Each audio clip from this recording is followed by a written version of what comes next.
Assalamualaikum warahmatullahi wabarakatuh.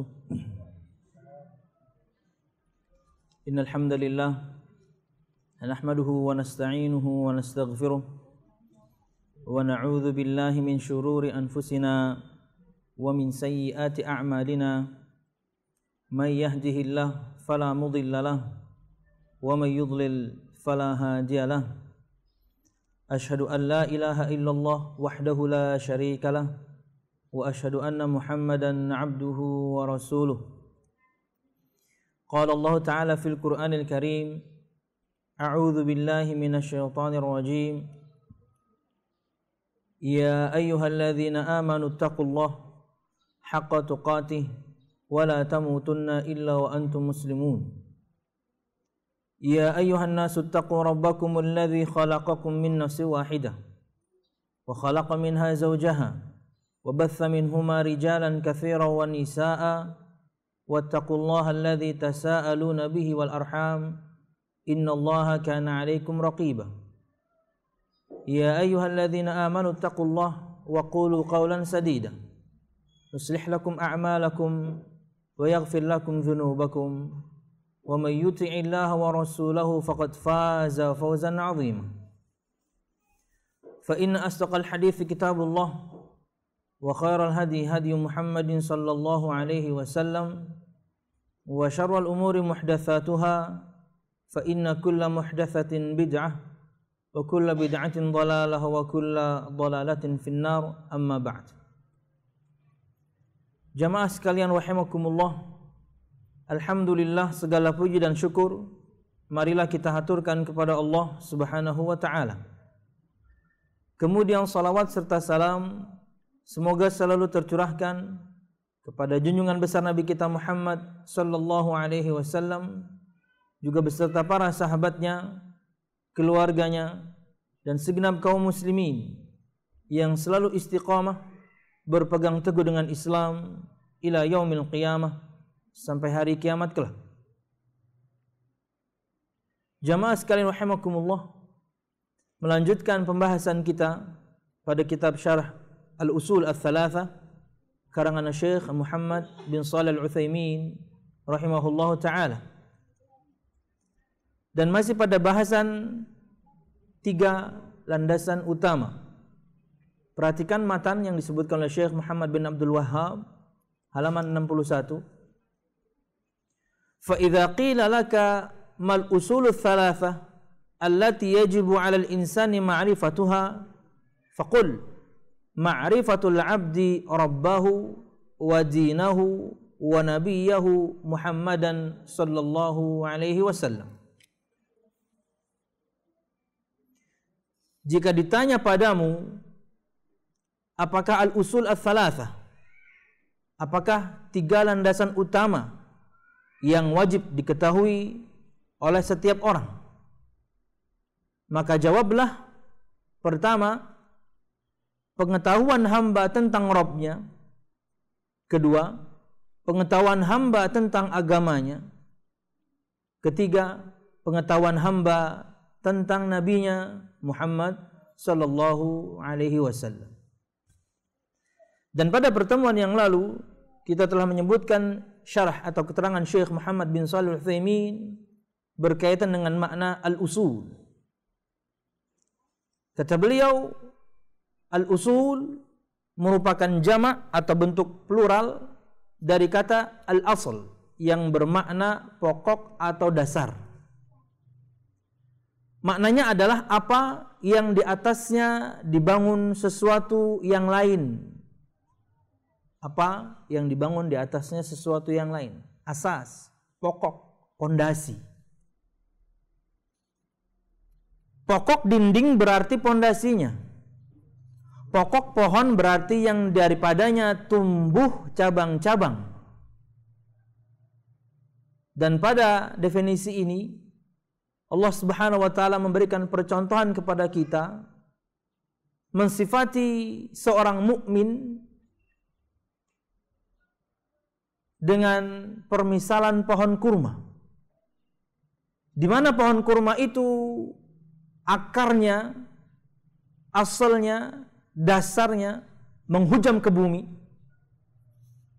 dan kemudian cabang-cabangnya atau furu'nya menjulang ke langit. Maknanya adalah akidahnya mantap, manhajnya kuat, kemudian berimbas kepada ibadahnya yang baik, mengikuti sunnah Nabi Muhammad SAW. Berimbas kepada amalnya yang baik, mengikuti Nabi Muhammad SAW. Artinya akidah yang bagus, manhaj yang bagus, itu akan membuahkan ibadah, akan membuahkan akhlak yang baik. Akhlak yang baik, ibadah yang baik itu bermula dari pondasi juga yang baik. Makanya kalau misalnya siapapun di antara kita sudah belajar manhaj, sudah belajar akidah, seperti yang kita pelajari sekarang atau yang kita pelajari di Masjid Imam Syafi'i malam yakni Kamis bersama Ustaz Ahmad Zainuddin, Senin pagi bersama Ulun, semuanya akidah, semuanya prinsip, semuanya pokok, semuanya dasar. Maka seharusnya ibadah dia baik, seharusnya akhlak dia baik, seharusnya muamalah dia baik. Kenapa? Karena pondasinya baik. Kalau misalnya kemudian orang belajar manhaj, orang belajar metode beragama yang baik, tak taunya kemudian kok akhlaknya buruk, kok kemudian ibadahnya kok buruk, berarti ada masalah sama akidahnya. Dan itulah yang kita pelajari juga pada kitab Al-Usul Ats-Tsalatsah, pondasi. Allah Subhanahu wa taala berfirman dalam surah Ibrahim ayat 24, Alam tara kaifa daraballahu mathalan kalimatan thayyibatan kasyajaratin thayyibatin asluha thabitun wa far'uha fis sama. Tidakkah kamu perhatikan bagaimana Allah Subhanahu wa taala telah membuat perumpamaan kalimat yang baik, maksudnya kalimat tauhid. Maksudnya kalimat tauhid, la ilaha illallah. Seperti pohon yang baik, pohon kurma disebutkan, akarnya teguh, mantap, menghujam ke bumi, dan cabangnya menjulang ke langit. Ini salah satu pohon dari 16 pohon yang Allah sebutkan dalam Al-Quran, dan semuanya adalah sebuah permisalan. Pohon yang dimaksudkan oleh Allah Subhanahu wa taala dalam ayat ini adalah pohon kurma, yang akarnya sangat menghujam ke bumi dan kemudian cabang-cabangnya menjulang. Permisalan untuk seorang mukmin, permisalan untuk seorang muslim yang akidahnya kuat dan kemudian berimbas kepada amalnya. Ini salah satu ayat yang disebutkan oleh Syekh sebagai keterangan untuk definisi kata al-usul atau al-asal, yaitu dasar atau pokok. Kata beliau, dan ini paragraf terakhir yang kita bahas pada pertemuan yang lalu, 3 landasan utama yang disinggung oleh penulis, yaitu Syekh Muhammad bin Abdul Wahhab, adalah hal-hal yang akan ditanyakan pada manusia saat dia di dalam kuburan, yaitu pertanyaan tentang siapa Tuhanmu, apa agamamu, dan siapa nabimu. Jadi inilah fokus bahasan kita sebenarnya. Bahkan fokus kitab ini sebenarnya adalah 3 pertanyaan ini. Pertanyaan yang dari sekarang kita tahu, pertanyaan yang jawabannya pun dari sekarang kita tahu. Tapi ketika nanti di alam barzakh, ketika pertanyaan itu dilayangkan oleh 2 malaikat Allah Subhanahu wa taala, Munkar dan Nakir, maka akan ada yang bisa menjawab dan ada yang tidak. Allah akan kuatkan, Allah akan mantapkan iman orang-orang yang beriman kepada Allah dengan jawaban yang mantap, Tuhan saya Allah, agama saya Islam, Nabi saya Muhammad. Tapi sebaliknya untuk orang-orang munafik dan orang-orang kafir, mereka tidak bisa menjawab pertanyaan tersebut. Padahal mereka sekarang tahu jawaban. Orang munafik akan sangat mudah mengatakan Tuhan saya Allah.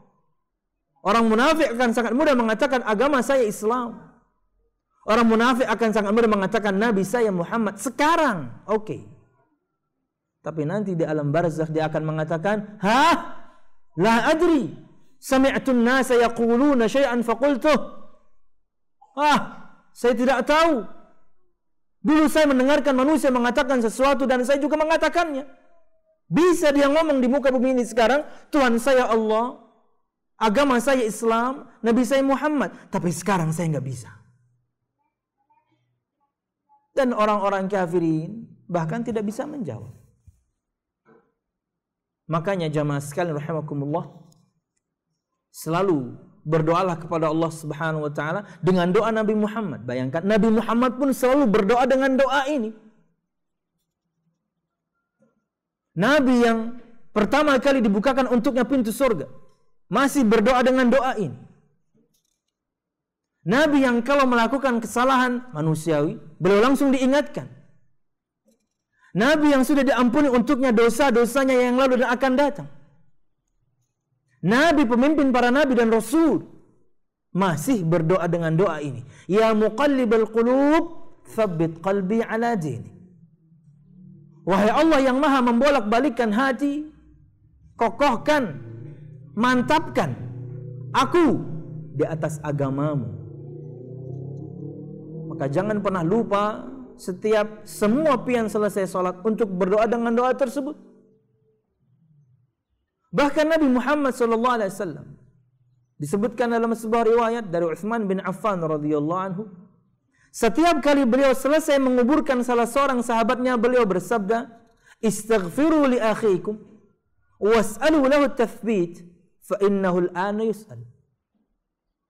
Mohonkanlah ampunan kepada Allah untuk saudara kalian ini, dan mintalah kepada Allah agar Allah menguatkan imannya. Fa innahul ana yus'al, karena dia sekarang sedang ditanya. Mudahan Allah Subhanahu wa taala menguatkan semua iman kita kelak ketika kita ditanya tentang fitnah kubur ini, yaitu pertanyaan yang akan dilayangkan oleh malaikat Allah Subhanahu wa taala tentang siapa Tuhanmu, apa agamamu, dan siapa nabimu. Amin ya rabbal alamin. Oke, bahasan pagi ini, perhatikan ibu-ibu halaman 61.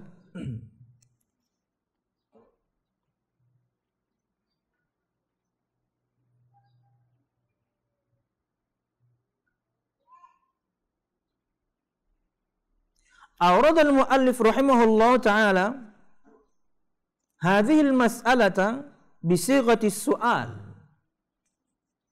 wa dhalika min ajli an yatanabbaha al-insanu laha li'annaha mas'alatun 'azimah. Saya kelewatan satu paragraf, lumayan banyak satu paragraf ini.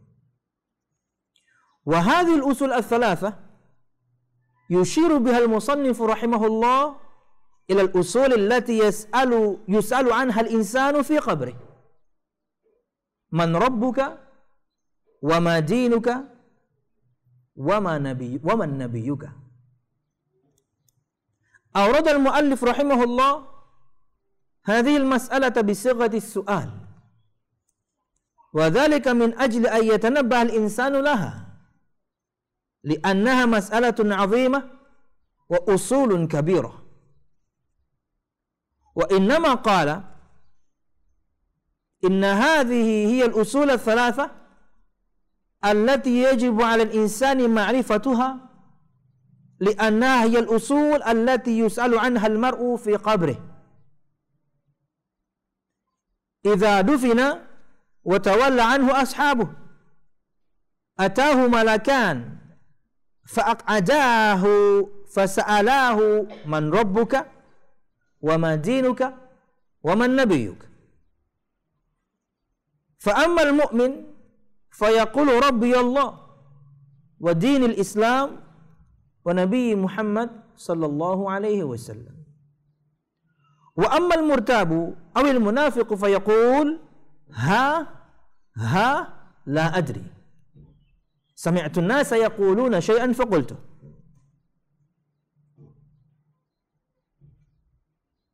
Tiga landasan utama yang disinggung oleh penulis rahimahullah ta'ala Ini adalah hal-hal yang akan ditanyakan pada manusia saat di dalam kuburan. Siapa Tuhanmu? Apa agamamu? Dan siapa nabimu?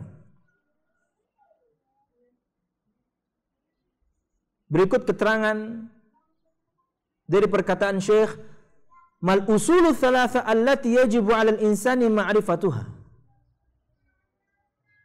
Apakah 3 landasan utama yang wajib diketahui oleh setiap orang? Kata beliau, Syekh Muhammad bin Shalih Al-Utsaimin menerangkan, penulis rahimahullah ta'ala mengemukakan masalah ini dengan metode tanya jawab, karena metode ini sudah dipraktekkan Nabi Muhammad sejak dulu. Metode bertanya. Dan di banyak hadis Nabi Muhammad SAW beliau bertanya kepada para sahabatnya. Karena biasanya ketika kemudian disampaikan sebuah pertanyaan kepada seorang murid, dalam hal ini Nabi Muhammad kepada para sahabatnya, perhatian seseorang akan fokus. Dia akan mendengarkan pertanyaan Rasulullah SAW dan kemudian memberikan jawaban. Contoh misalnya sabda Nabi Muhammad SAW, ara'aitum law anna nahran bi babi ahadikum yaghtasilu minhu kulla yawmin 5 marrat hal yabqa min daranihi syai'un? Qalu la yabqa min daranihi syai'. Qala fakadzalika mathalu salawatil khams yamhullahu bihinnal khataya. Wahai para sahabatku, bagaimana pendapat kalian? Perhatikan metode Nabi Muhammad bertanya, bagaimana pendapat kalian jika ada satu sungai di depan pintu salah satu rumah di antara kalian, kemudian dia sehari mandi di sana 5 kali, apakah kalian akan dapatkan sisa kotor pada tubuhnya? Karena sehari mandi 5 kali. Nabi Muhammad bertanya. Karena ketika pertanyaan disampaikan, yang ditanya akan fokus untuk menjawab. Kata para sahabat, la yabqa min darani syai'. Wahai Rasul, tidak tersisa sedikit pun kotor. Karena sehari dia mandi 5 kali. Berikut keterangan Nabi Muhammad maksud dari pertanyaan beliau tadi. Nah, seperti itulah percontohan salat 5 waktu. Dengannya Allah menghapuskan dosa-dosa. Masya Allah. Nabi Muhammad ingin menyampaikan keutamaan salat 5 waktu. Tapi beliau awali pertama dengan pertanyaan di mana para sahabat kala itu kemudian fokus. Bahwasanya salat 5 waktu menghapuskan dosa-dosa yang terjadi di antara salat tersebut. Dosa-dosa kecil ya. Karena dosa-dosa yang besar tidak akan terhapuskan cuma dengan menjalankan ketaatan. Dosa yang besar harus dengan bertaubat kepada Allah Subhanahu wa ta'ala. Oke. Penulis mengumpulkan masalah ini dengan metode tanya jawab supaya kita lebih fokus. Agar setiap orang memperhatikan masalah tersebut dengan seksama. Kan pertanyaannya, jika ditanyakan kepadamu apa itu 3 landasan utama? Akhirnya kita fokus. Apa ya? Apa yang dimaksudkan dengan al-usul ats-tsalatsa? Apa yang dimaksudkan dengan 3 landasan yang utama, yang sangat penting, yang harus diketahui oleh setiap orang? Orang akan fokus. Sebab ia adalah masalah besar dan landasan utama. Dalam ucapan beliau ini merupakan 3 landasan yang wajib yang diketahui oleh setiap manusia. Karena ia adalah beberapa landasan yang akan ditanyakan kepada manusia saat ia berada di dalam kuburnya. Hal yang terjadi, di antara hal-hal yang terjadi setelah orang itu meninggal dan harus kita imani ada 2. Dan ini di antara bahasan muqaddimah iman kepada hari akhir. Al-imanu bi kulli ma yakunu ba'dal maut Kalau tidak salah di beberapa waktu yang lalu Ustaz Muhammad Hafiz Ansari menyebutkan bahasan ini. Al-imanu bi kulli ma yakunu ba'dal maut. Beriman dengan segala sesuatu yang terjadi setelah kematian. Apa itu? 2. Fitnatul qabr, azab wa na'imul qabr. Pertama adalah fitnah kuburan. Apa itu fitnah kuburan? Pertanyaan yang akan dilayangkan kepada setiap orang tentang siapa Tuhannya, apa agamanya, siapa nabinya. Setiap orang. Dan kita sebutkan pada pertemuan yang lalu pengecualian beberapa. Para nabi, para rasul enggak mendapatkan fitnah kubur. Orang-orang yang mati di jalan Allah berjihad enggak ditanya. Cukuplah kilatan pedang sebagai tanda iman mereka. Ngapain ditanya lagi? Orang yang meninggal malam Jumat dan hari Jumat. Orang yang setiap hari kemudian membaca surah Tabarak. Orang yang banyak. Ada 7 golongan kalau tidak salah orang-orang yang mendapatkan pengecualian.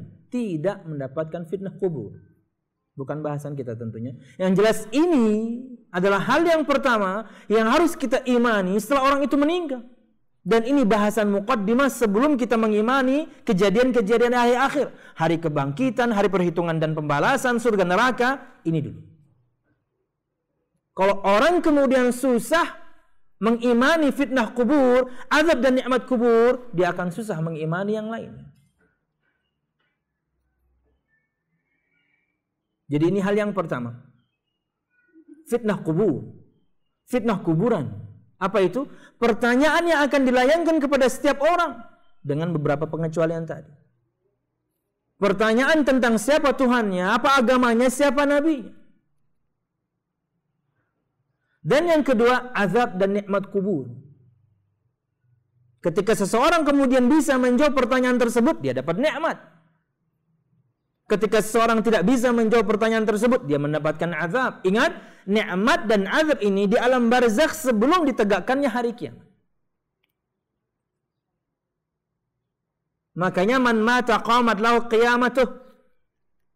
Barang siapa yang meninggal, kala itulah kiamat dia bermula. Karena tidak bisa lagi beramal. Sejak di alam barzakh, Anda, saya, Anda, semua kita sudah pertanggungjawabkan. Dan ini hakiki. Kata Nabi Muhammad dalam riwayat Imam Muslim, "Laula an la tadafanu la da'awtu Allah yusmi'akum min 'adzabil ladzi asma'u minhu." Jika kalian tidak saling menguburkan satu sama lain, karena kalian pasti akan saling menguburkan satu sama lain karena kalian akan mati. Sungguh aku ingin sekali berdoa kepada Allah agar Allah memperdengarkan kepada kalian azab kubur yang aku dengar. Kemudian Nabi Muhammad bersabda, "Ta'awadhu billah min azabil qabr." Berlindunglah kalian semuanya kepada Allah dari siksa kubur. Nabi Muhammad yang menyabdakan, tapi ada saja orang yang tidak percaya. Karena bagi dia yang namanya iman itu betul-betul sesuatu yang bisa dia indera saja. Yang namanya mati ya mati. Setelah mati tidak ada apa-apa lagi. Makanya orang-orang yang begini nih, kalau misalnya mendapatkan masalah duniawi, dia akan bunuh diri. Karena dia mengira ketika bunuh diri, ketika mati, masalah selesai. Enggak. Ada kehidupan yang lain di sana dengan kehidupan yang berbeda dengan kehidupan dunia dan kehidupan yang lainnya pula. Lalu yang disebutkan beberapa 2 syubhat tentang fitnah kubur, tentang azab dan nikmat kubur setelah kita baca paragraf ini. Lalu ingin disebutkan 2 syubhat yakni dan jawabannya.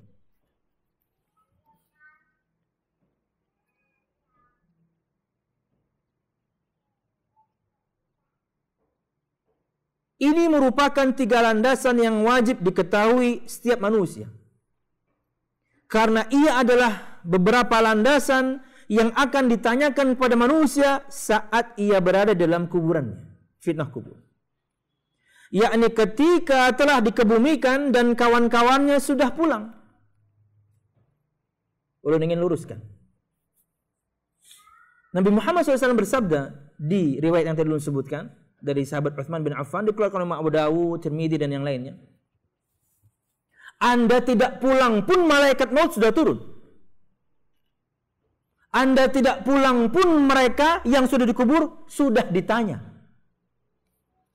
Dari mana kita tahunya?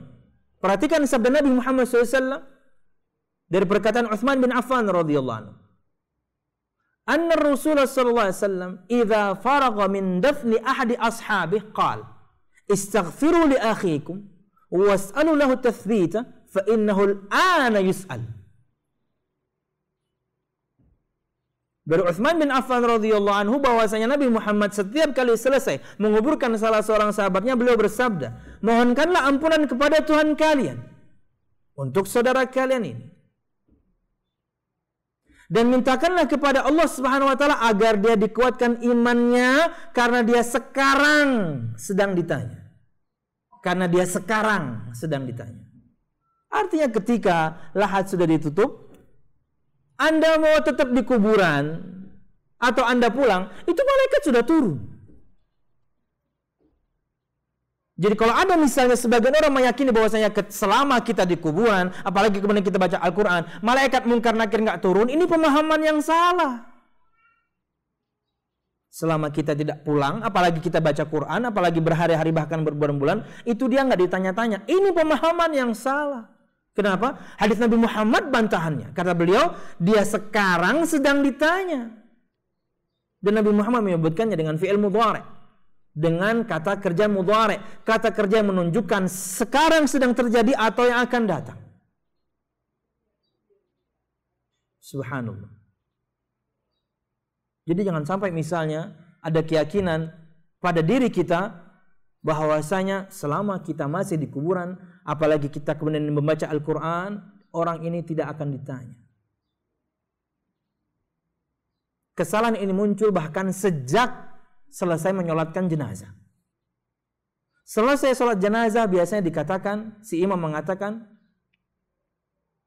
ya Allah, jangan engkau azab mayit ini. Subhanallah. Anda kan tidak tahu dia bisa jawab atau tidak nanti. Tapi perkataan Anda seakan-akan meyakinkan bahwasanya orang ini bakal diazab. Kan Anda kurang ajar namanya. Apalagi misalnya orang yang meninggal itu ya, ayah Anda, ibu Anda, dan Anda kenal bagaimana keseharian mereka, solehnya mereka, baiknya mereka, tanggung jawab mereka mendidik Anda. Kemudian dikatakan, ya Allah jangan engkau azab hambamu ini. Kan kurang ajar imam ini. Ini abahku. Ini mamaku, ini kawanku yang meninggalnya. Aku tahu kesolehannya. Secara zahir saya tahu bagaimana orang ini soleh. Saya tahu bapak saya tahu ibu saya. Taunya, ya Allah, jangan engkau azab hamba ini. Seakan-akan mengatakan bahwasanya ini bakal diazab, tolong jangan ya Allah. Kan kurang ajar. Doa yang kita panjatkan ketika sholat jenazah cukup. Kemudian antarkan ke kuburan, kuburkan, dan kemudian doakan. Dan doanya cuma dua, kata Syekh Muhammad bin Shalih Al-Utsaimin. Doa ketika selesai orang itu dikuburkan cuma dua. Mintakan ampun dan kuatkan iman. Itu aja. Dan ulang-ulang kata beliau nggak ada masalah. Allahumma gfir lahu kalau laki-laki. Allahumma gfir laha kalau perempuan. Allahumma thabbithu kalau laki-laki. Allahumma thabbitha kalau perempuan. Cukup.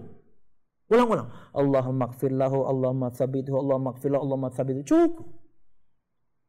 Karena itulah sunnah Nabi Muhammad.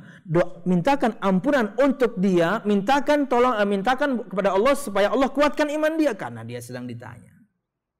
Ini gak ada gelar tikar. Kemudian gelar dagangan, mau berjualan di kuburan, iya. Kadang gelar tikar. Kemudian dia ngaji. Ngaji di kuburan lawas sampai ada shiftnya. Nang pertama ngaji tuntung uyuh, nang dua pulang, masya Allah. Supaya kada dapat fitnah kubur ya. Apalagi di antara perkataan, ulun pernah hadir seperti ini ya, karena tidak bisa mengelak ya. Waktu itu kalau nggak salah kakek dari istri saya. Jadi begitu saya kuburkan, wah gelar tikar. Bakar jagung, gelar tikar. Kemudian ada yang duduk dan membacakan macam-macam, dan diantaranya adalah memberitahukan kepada si mayit bahwasanya jika datang kepadamu 2 orang malaikat, maka jawablah, diajari. Mayit itu mendengarkan yang kita katakan betul. Bukankah Nabi Muhammad bersabda bahwa mayit mendengarkan langkah kaki orang yang mengantarnya? Betul. Mereka mendengar. Tapi bukan berarti kemudian bisa merespon. Yang akan menjawabnya nanti adalah iman dia. Seberat apapun Anda mengajarkan, mulai pagi sampai malam, kemudian shift yang lainnya pulang memadahi. Amun datang malaikat bertiga, betakun lon nyawa, jawab inilah. Berapa jam pun Anda ngasih tahu si mayit, iman dia akan ngomong. Kalau dia adalah orang yang Allah kuatkan imannya, dia bisa jawab tanpa Anda ajari. Kalau dia imannya lemah, Anda ajari sekuat apapun, dia nggak bisa jawab. Jadi sudahlah, kuburkan mayit, doakan, pulang. Mokjer, kayak menguburkan kucing, suah garang pian mengubur kucing. Kan gitu biasanya, kayak mengubur kucing buahnya nih aja. Suah garang pian mengubur kucing. Bukankah kucing ketika pian tabrak kemudian pian langsung kabur? Kayak suah mengubur kucing tuh. Jamaah sekalian rahimakumullah, itu penghormatan kita cukup. Dia meninggal, kita mandikan, kemudian kita kafani, kemudian kita salatkan, kemudian kita kuburkan, kemudian kita doakan. Ngikuti semua, ngikuti sunnah semua sudah. Anda bilang kami menguburkan kucing. Penghormatan kepada si mayit sudah kami lakukan full. Seperti tuntunan Nabi Muhammad SAW. Anda katakan kami menguburkan kucing. Kayak suah mengubur kucing. Subhanallah. Jangan berlebihan. Jangan kemudian Anda berkreasi pada agama ini. Jangan kemudian Anda Anda kemudian modifikasi agama ini. Berhemat mengaji di kuburan, di rumah kada usah ngaji. Oh, ngaji. Ngaji dari Al-Baqarah sampai An-Nas, Masya Allah. Sampai di rumah kada usah ngaji. Itulah persis seperti sabda Nabi Muhammad ya. Kata beliau SAW, la taj'alu buyutakum maqabira. Janganlah kalian jadikan rumah-rumah kalian layaknya seperti kuburan. Di kuburan ngaji, di rumah kada suah. Subhanallah. Jamaah sekalian rahimakumullah, lanjut. Saat itu 2 malaikat datang dan mendudukkannya seraya bertanya.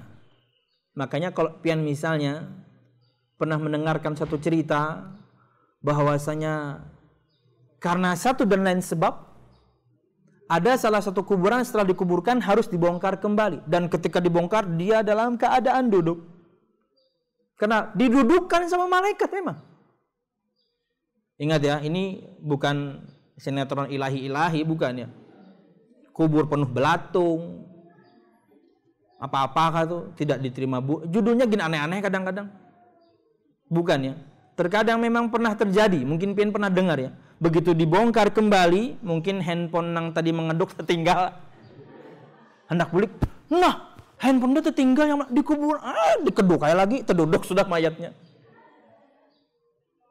Soalnya begitu hendak meninggalkan kuburan, berbunyi handphonenya, mana sekalinya dalam kuburan. Akhirnya dibongkar, terduduk mayatnya. Karena apa? Didudukkan memang oleh malaikat Allah Subhanahu wa ta'ala.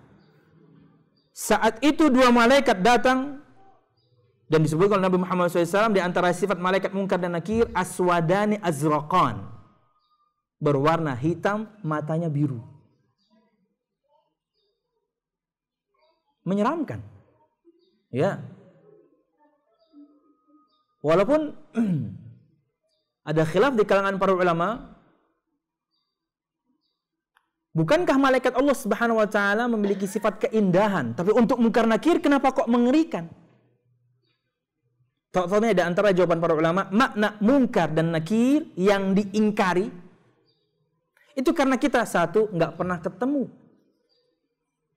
maka kita mengingkari. Kenapa? Itu pertama kali kita ketemu nanti di kuburan. Soal bagaimana sifatnya, jangan ukur semuanya dengan akal Anda. Tapi yang jelas ini hal yang memang menakutkan untuk si mayit. Saat itu dua malaikat datang dan mendudukkannya seraya bertanya, siapa Tuhanmu, apa agamamu, dan siapa nabimu. Orang yang beriman akan mengatakan Tuhanku Allah, agamaku Islam, dan Nabiku Muhammad sallallahu alaihi wasallam. Ini orang yang imannya kuat, orang yang Allah kuatkan imannya. Mudah Allah menguatkan iman kita semuanya. Amin. Insyaallah nanti di alam barzakh. Amin. Karena Bu, ketika seseorang bisa menjawab pertanyaan tersebut, disebutkan dalam riwayat Imam Ahmad dari sahabat Bara bin Azib, di antara hadis yang paling panjang yang pernah ada tentang rentetan kejadian ketika orang itu meninggal sampai kemudian ruhnya dikembalikan lagi pada jasadnya. Ini hadis panjang sekali. Ulun potong. Ketika orang bisa menjawab dua pertanyaan malaikat tersebut, kata Nabi Muhammad SAW, yunadi munadin minas sama an sadaqa abdi, fa'afrishuhu minal jannah, wa albisuhu minal jannah, waftahu lahu baban ilal jannah, wa yustahu lahu fi qabrihi mudda basarih, atau kama qala sallallahu alaihi wasallam. Akan terdengar suara memanggil dari arah langit, mengatakan bahwasanya jawaban hambaku ini benar. Maka bentangkan untuk dia permadani dari surga. Pakaikan dia pakaian orang-orang surga. Dan bukakan untuk dia pintu surga. Dan kemudian diluaskan untuknya kuburnya sejauh mata dia memandang. Nikmatnya luar biasa. Pian bisi spring bed yang ganal itulah guring sorangan. Beh, nikmat tuh Bang. Itu hanya spring bed, guring sorangan. Itu kita di spring bed sendirian ya. Enaknya minta ampun. Apalagi spring bed yang banyu. Beh, pian. Spring bed isinya banyu. Nyaman. Itu baru kasur. Belum kemudian dengan rumahnya, dengan tanah luas. Enak luas itu. Allah berikan nikmat kepada orang yang bisa jawab ini. Kuburnya sejauh mata dia memandang. Ayo pian. Anak bikin kontrakan kawa pian. Sejauh mata memandang. Subhanallah. Ya ini nikmat ya. Dan itu akan ada syubhat yang sampaikan, akan ada syubhat. Di antara syubhatnya adalah ketika kubur orang saleh dibongkar dengan satu dan lain sebab dibongkar. Kok kuburnya seperti biasa saja 1 kali 2? Tidak tambah luas seperti kata sabda Nabi pian, kata orang kafir. Kemudian ketika kuburan orang kafir kami bongkar, juga biasa. Tidak menyempit, bahkan tidak sampai mematahkan tulang belulang seperti sabda Nabi kalian. Ini syubhat. Kita akan jawab nanti.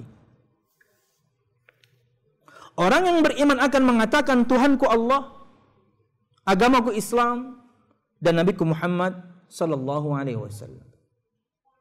Sedangkan orang-orang yang ragu-ragu atau orang munafik, maka ia akan menjawab, saya tidak tahu. Aku mendengarkan orang-orang mengatakan sesuatu, maka aku mengatakannya. Dulu ketika di dunia kau aja menyambat. Jangankan Tuhanku Allah, agamaku Islam, Nabiku Muhammad. Bubuhannya itu pula amun pian bisi kawan non muslim lah. Ketika bersyukur pun apa menyambatnya? Alhamdulillahnya menyambat. Ulun suah nukar barang nih. Lawan orang yang ya kurang lebih matinya sama-sama saya, tapi dia asli. Dia Cina. Ulun masih KW. Kok apabila barang datang, insya Allah besoknya. Insya Allah besoknya. Ayo pian. Saya tahu dia rajin ke gereja. Tapi ketika kita nanya barang, apabila datang koh barangnya, koh itu buat laki-laki ya. Kalau perempuan cici, makanya kalau baju kokoh itu buat laki-laki. Apabila datang, insya Allah besoknya, insya Allah. Mereka mengatakan hal-hal yang lumrah di kalangan kaum muslimin, ringan. Alhamdulillah, insya Allah. Mungkin kalau kaget, Allahu Akbar mereka ngomong. Iya, mungkin kalau kaget ya. Kenapa? Karena sesuatu yang sangat lumrah. Mereka bisa katakan. Bukan lagi orang munafik, orang kafir bisa ngomong. Tapi di dalam alam barzakh itu, iman yang akan berbicara. Wallahu a'lam bissawab. Jamaah sekalian rahimakumullah.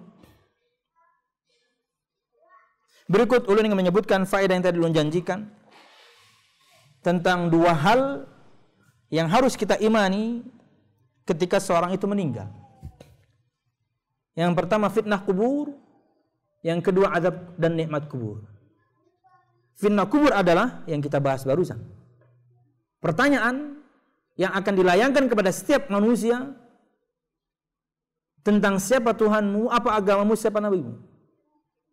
Orang yang kuat imannya dan yang Allah kuatkan imannya akan bisa menjawab.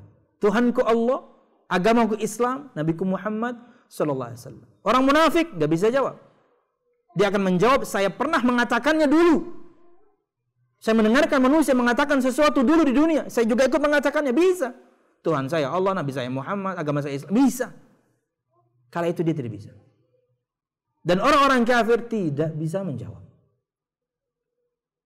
Yang kedua, azab dan nikmat kubur. Berkata Syekh Muhammad bin Shalih Al-Utsaimin dalam kitab Syarah Ushulul Iman, kitab yang kita baca setiap malam Jumat di Masjid Imam Syafi'i. Walaupun bahasannya masih lama ini, karena kita baru iman kepada Allah. Ini sudah bahasan iman pada hari akhir. Ulun ingin sampaikan di sini karena ada syubhat yang ingin ulun sampaikan. Fayakunu lidh-dhalimin minal munafiqin wal kafirin. Azab kubur itu akan diterima oleh orang-orang yang zalim di kalangan orang-orang munafik dan di kalangan orang-orang kafir. Allah Subhanahu wa taala berfirman dalam surah Al-An'am 93. Tolong ditulis ya. Dalil azab dan nikmat kubur. Dan berikut dalil azab. Surah Al-An'am 93. Mark Marquez ya. Sorry. Ngerti juga kehapian lah. 93. Oke. Allah berfirman, "Walau tara idz zalimuna fi ghamaratil maut wal malaikatu basitu aydiyahum akhriju anfusakum al yawma tujzauna 'adzabal huni bima kuntum tastaquluna 'ala Allahi ghairal haqq wa kuntum an ayatihi tastakbirun." Dan jika kamu melihat ketika orang-orang zalim, orang munafik, orang kafir, fi ghamaratil maut, ketika sedang sakaratul maut, wal malaikatu basitu aydihum, dan para malaikat telah membentangkan tangan-tangan mereka siap nyabut nyawa. Kok malaikat-malaikat? Bukankah penyabut nyawa cuma satu? Malaikat, yakni malakul maut. Ya, malakul maut, malaikatul maut, malaikat pencabut nyawa cuma satu, tapi penolongnya banyak, asistennya banyak. Sudah pernah kita sebutkan faedah ini.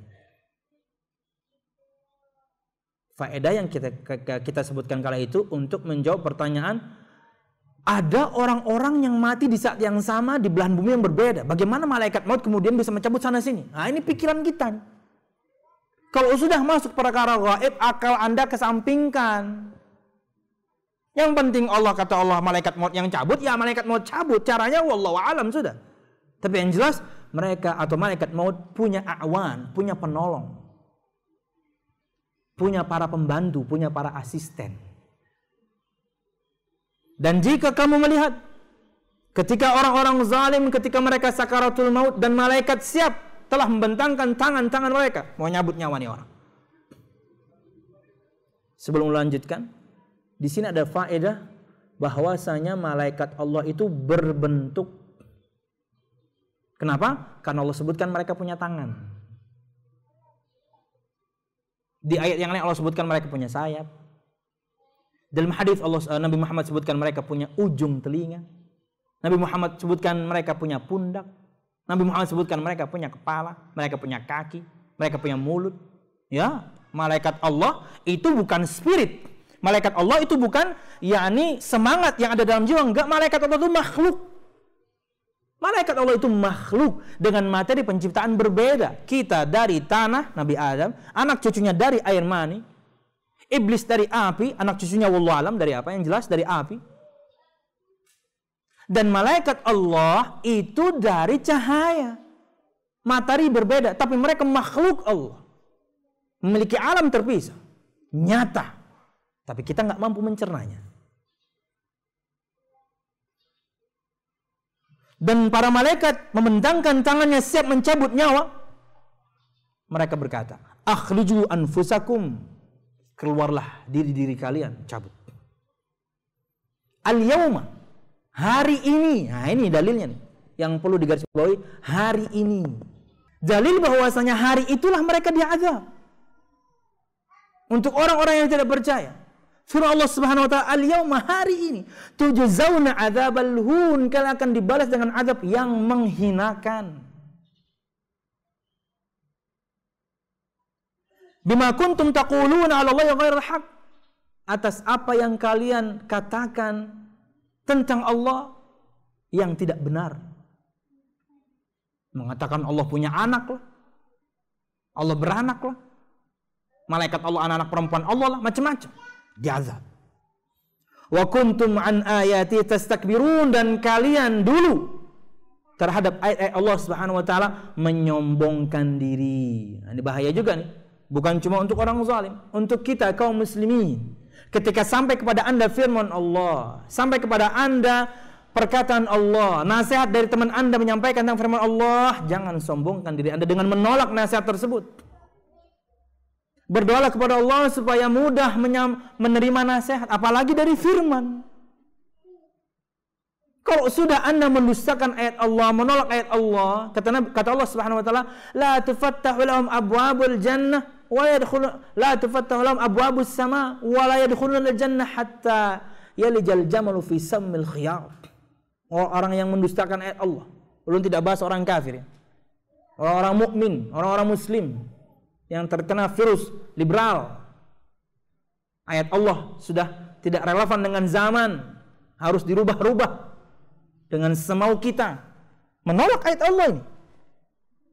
Kata Allah Subhanahu wa taala, tidak akan dibukakan untuk mereka pintu-pintu langit, dan mereka tidak pernah akan masuk surga sampai onta bisa masuk lubang jarum. Bentuk bersangatannya Allah Subhanahu wa taala dalam firman-Nya. Bentuk mubalaghahnya Allah Subhanahu wa taala dalam firman-Nya. Bahasa anak sekarang lebay. Boleh. Lebay dalam berkata-kata boleh. Karena untuk sebuah tujuan.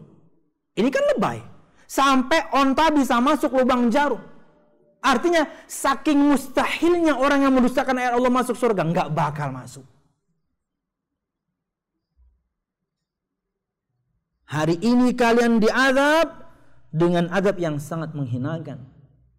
Itu semua karena sebab kalian mengatakan kepada Allah atau atas Allah sesuatu yang tidak benar, dan kalian mendustakan ayat-ayat Allah. Dalil yang kedua, dalam surah Ghafir ayat 46, Allah Subhanahu wa taala berfirman, "An-naru yu'raduna 'alaiha ghuduwan wa 'ashiyya wa yawma taqumu as-sa'ah adkhilu ala fir'auna asyaddal 'adzab." Api neraka dipampangkan, diperlihatkan ghuduwan wa 'ashiyya. Ayat ini tentang azab Fir'aun. Api neraka diperlihatkan kepada dia pagi dan petang. Begitu tersiksanya seseorang tahu kemana dia akan kembali, yaitu neraka. Tersiksa sekali. Anda melihat, Anda diperlihatkan kemana Anda akan kembali. Semua mereka akan berharap bahwasanya hari kiamat tidak pernah ditegakkan, karena mereka tahu kemana mereka akan kembali.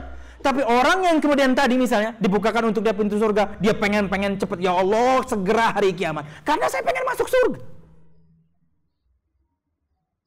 Api neraka diperlihatkan kepadanya pagi dan petang. Perhatikan di sini bentuk pendalilannya. Wa yauma taqumus sa'ah, dan hari di mana ditegakkannya hari kiamat, Allah berfirman, masukkan Fir'aun ke dalam azab yang sangat pedih. Perhatikan bentuk pendalilannya. Api neraka diperlihatkan pagi dan petang. Dan ketika terjadi hari kiamat, lah berarti kan diperlihatkannya ini kapan nih? Paham Bu?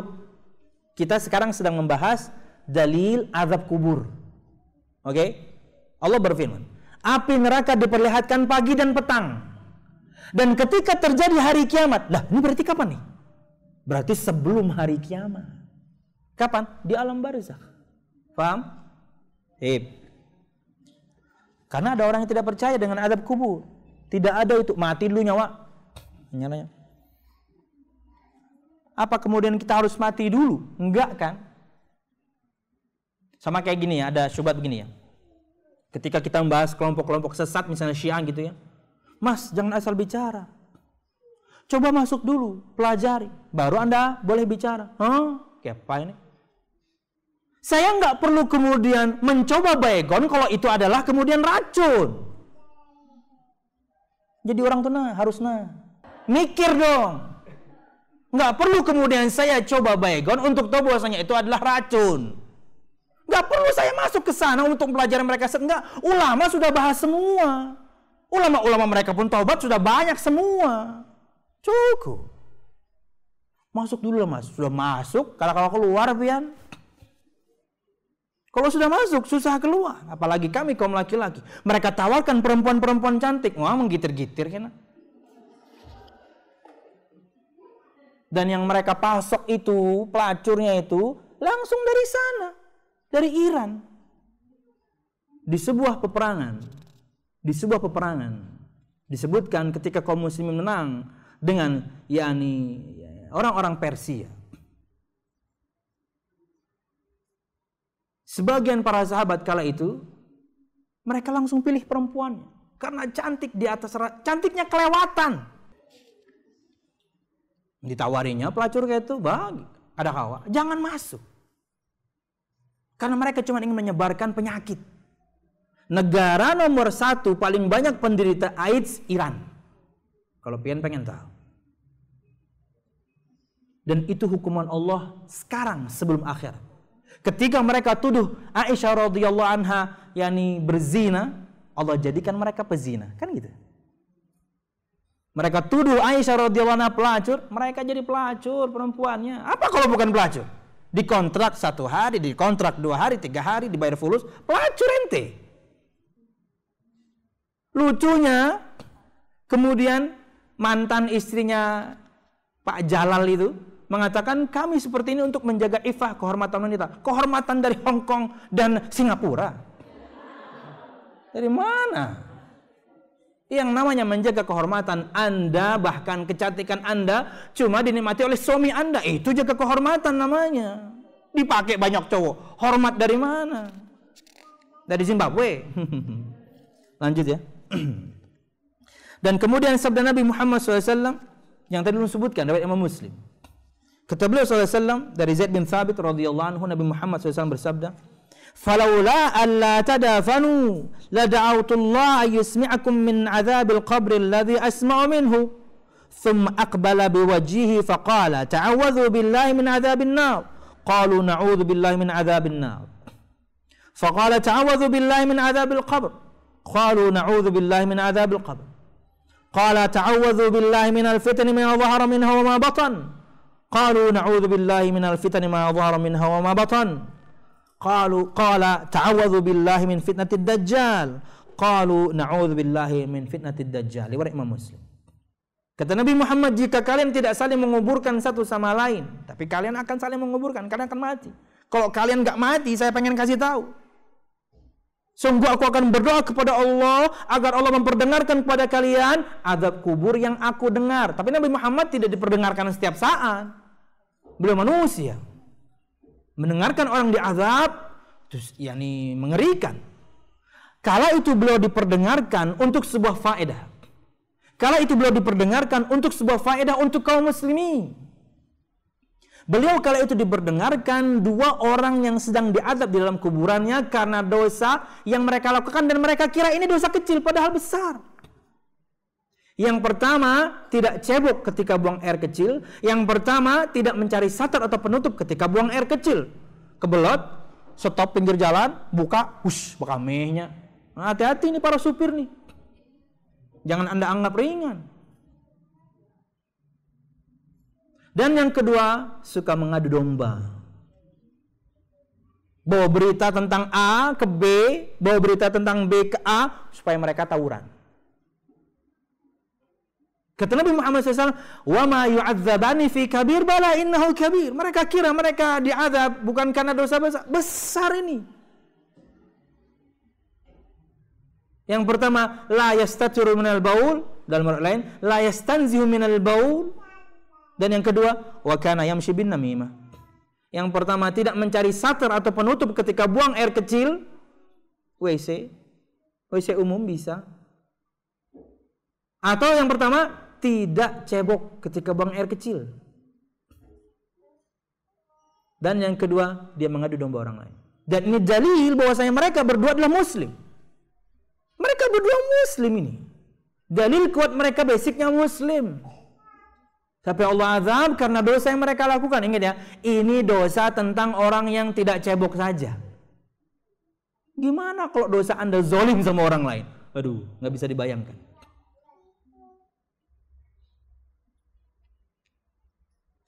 Apa faedah yang bisa kita ambil ketika Nabi Muhammad diperdengarkan? Supaya kaum muslimin menghindari dosa bahkan yang seperti ini, hindari. Dan kala itu memang mereka berdua mendapatkan syafaah muaqqatah, mendapatkan syafaah yang ada expirednya dari Nabi Muhammad SAW. Karena dari sahabat yang meriwayatkan, kala itu Nabi Muhammad mengambil pelepah korma dan membelahnya menjadi dua dan menancapkan ke masing-masing kuburan satu dan mengatakan semoga diringankan azab mereka selama pelepah ini tidak kering. Artinya syafaat Nabi Muhammad ini adalah terbatas. Ketika ia sudah kering, maka terserah Allah Subhanahu wa taala, ampuni mereka atau lanjut, itu terserah Allah. Salah pahamnya kaum muslimin sekarang dan bodohnya kaum muslimin karena kita kereda kurma pakai pelepah pisang atau pakai pelepah kelapa misalnya. Orang meninggal tajak. Supaya kada kering siramnya, supaya kada kering siramnya. Nah, mikir dong. Nabi Muhammad kala itu diperdengarkan orang ini sedang diazab. Anda kan nggak dengar orang ini sedang diazab. Dua, Nabi Muhammad dikasih izin untuk memberikan syafaat, ente kan enggak. Jadi jangan soal-soal tajak, semoga kada diazab jam. Siapa gerang pian? Nyawa kada kena kondak kada. Anda siapa memangnya? Siapapun orang di muka bumi ini tidak pernah mengalahkan keutamaan Nabi Muhammad sallallahu alaihi wasallam. Oke, itu dalil. Kemudian kata Nabi Muhammad, beliau bersabda, berlindunglah kepada Allah dari azab neraka. Mereka berkata, kami berlindung kepada Allah dari azab neraka. Berlindunglah kepada Allah dari siksa kubur. Mereka berkata, kami berlindung kepada Allah dari siksa kubur. Ila akhiril hadis. Berikut dalil tentang nikmat kubur. Surah Fussilat ayat 30. Tadi dalil tentang azab kubur, ayat dan hadis. Berikut sekarang dalil akan nikmat kubur. Orang yang bisa jawab dapat ini. Fussilat ayat 30. Allah Subhanahu wa taala berfirman, "Innal ladzina qalu rabbuna Allah tsumma istaqamu tatanazzalu 'alaihimul malaika alla takhafu wa la tahzanu wa abshiru bil jannati allati kuntum tu'adun."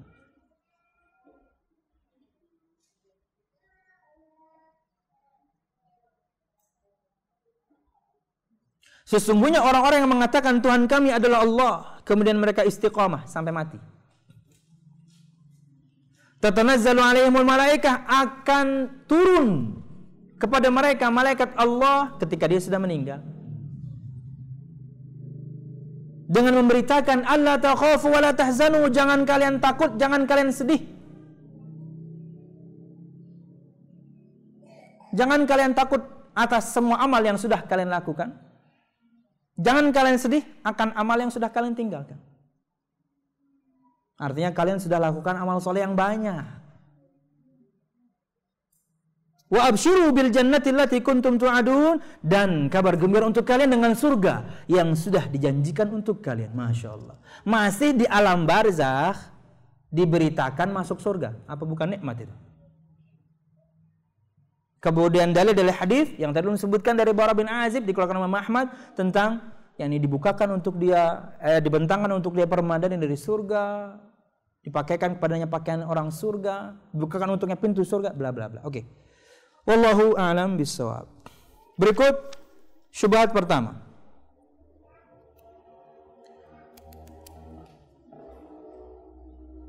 Syubhat pertama menyebutkan bahwasanya orang-orang kafirin mengingkari hari kebangkitan karena mereka mengira perkara tersebut tidak mungkin.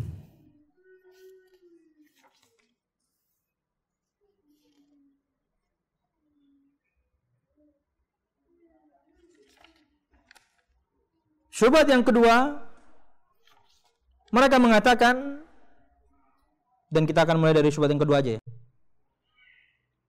Tadi tentang hari kebangkitan. Syubhat yang kedua yang kita bahas. Kata Syekh Muhammad bin Shalih Al-Utsaimin, kata beliau, wa qad dhalla qaumun min ahli az-zayg fa ankaru 'adzab al-qabr wa na'imahu za'imina anna dhalika ghairu mumkin li mukhalafati al-waqi'. Qalu fa innahu law kushifa 'anil mayyiti fi qabrihi la wujida kama kana 'alayhi wal qabru lam yataghayyar bi si'atin wala dhiq.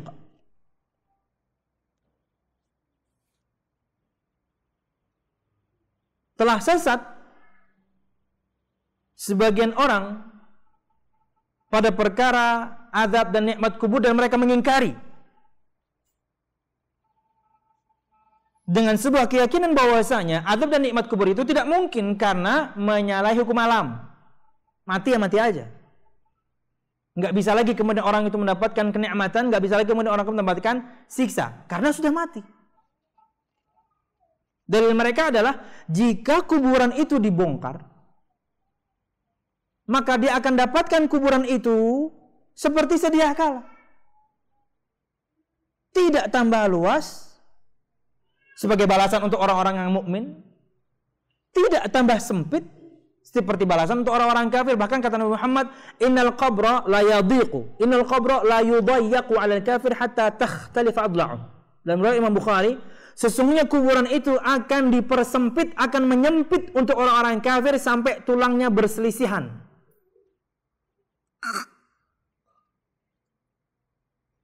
Kata mereka, ini nggak ada perubahan. Kata mereka, orang mukmin juga nggak ada perubahan. Bukti bahwasanya tidak ada, yakni nikmat, tidak ada azab, mati ya mati aja. Nah ini. Berikut jawabannya ya.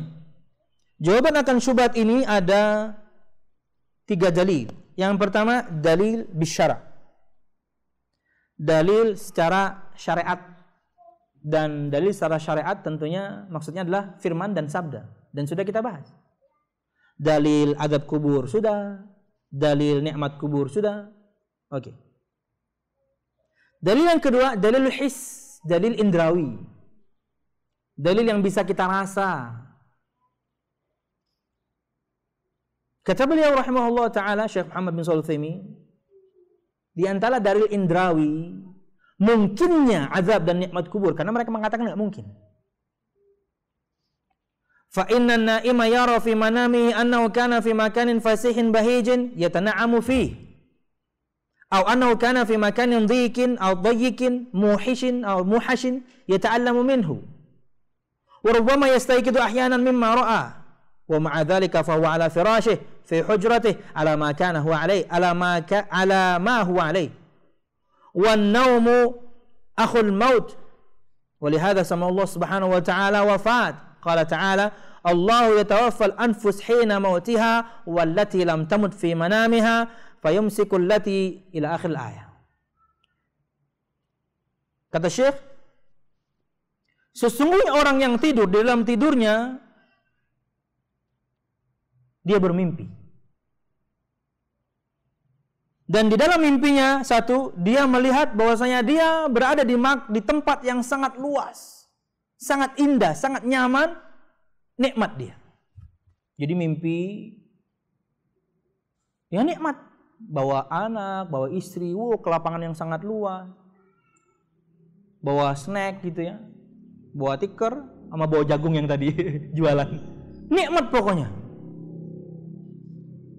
Tapi di mimpi yang lain Ada orang yang mimpi itu betul-betul di tempat yang sangat gelap, sempit, susah nafas. Mimpi yang mengerikan. Bahkan kata beliau, bahkan terkadang orang itu terbangun dari mimpinya karena saking mengerikannya. Ulun sering contohkan dengan mimpi jadi pencuri karena desakan istri. Istri lagi hamil, kemudian dia ngidam, "Kak, ulun hendak mangga cuntanan." No. Jadi istri ngidam, tapi pengen mangga curian. Akhirnya suami ini kayak sayang istrinya, dia harus nyuri mangga. Dan pencuri yang baik ya tidak izin ya. Kalau izin gimana dong? Akhirnya dia nyuri. Karena belum berpengalaman nyuri, mudah ketahuan. Ketahuan dikejar orang satu kampung. Satu kampung pengen bawa parang lawan celurit ya Pak. Maka mun sudah di mimpi itu mun buruk lah. Dan kita harus lari, kada kau buka ya kalau bu. Kenapa? Ngali pada buka ya Allah. Kenapa mimpi itu? Bahkan rata-rata mimpi itu sudah ngalih buka, rata-rata mimpi itu belum full HD, belum high definition. Mesti hitam putih mimpi itu.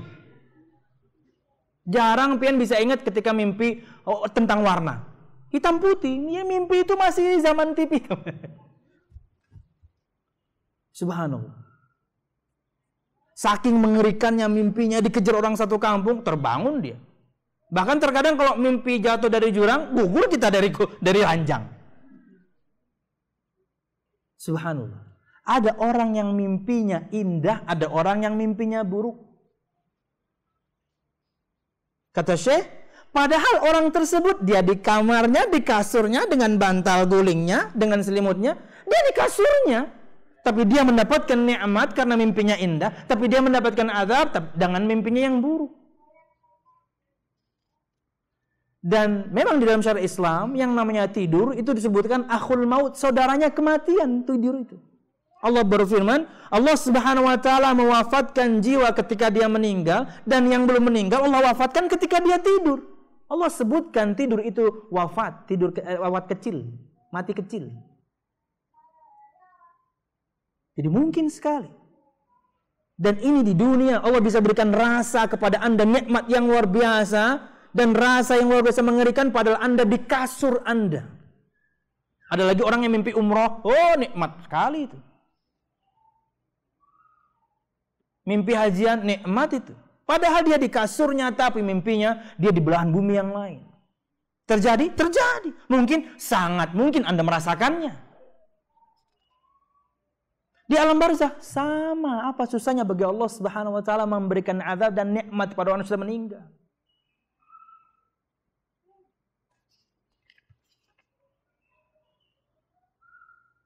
Kemudian dalil secara akal.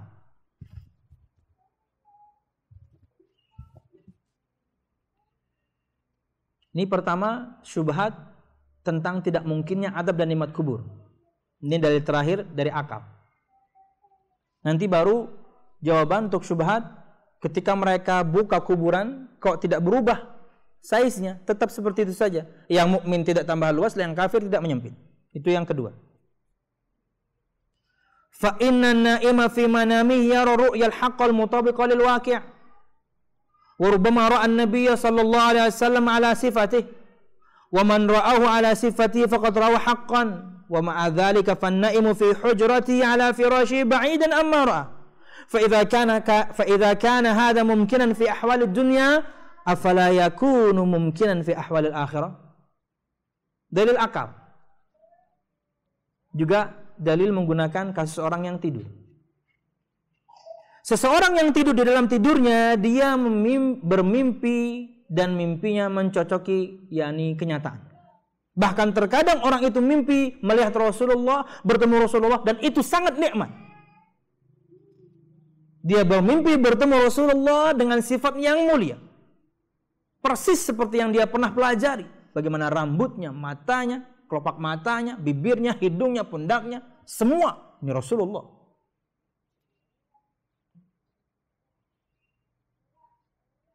Nabi Muhammad bersabda, "Man ra'ani fil manam faqad ra'ani, fa inna syaitana la yatamatsalu bi." Riwayat Imam Muslim.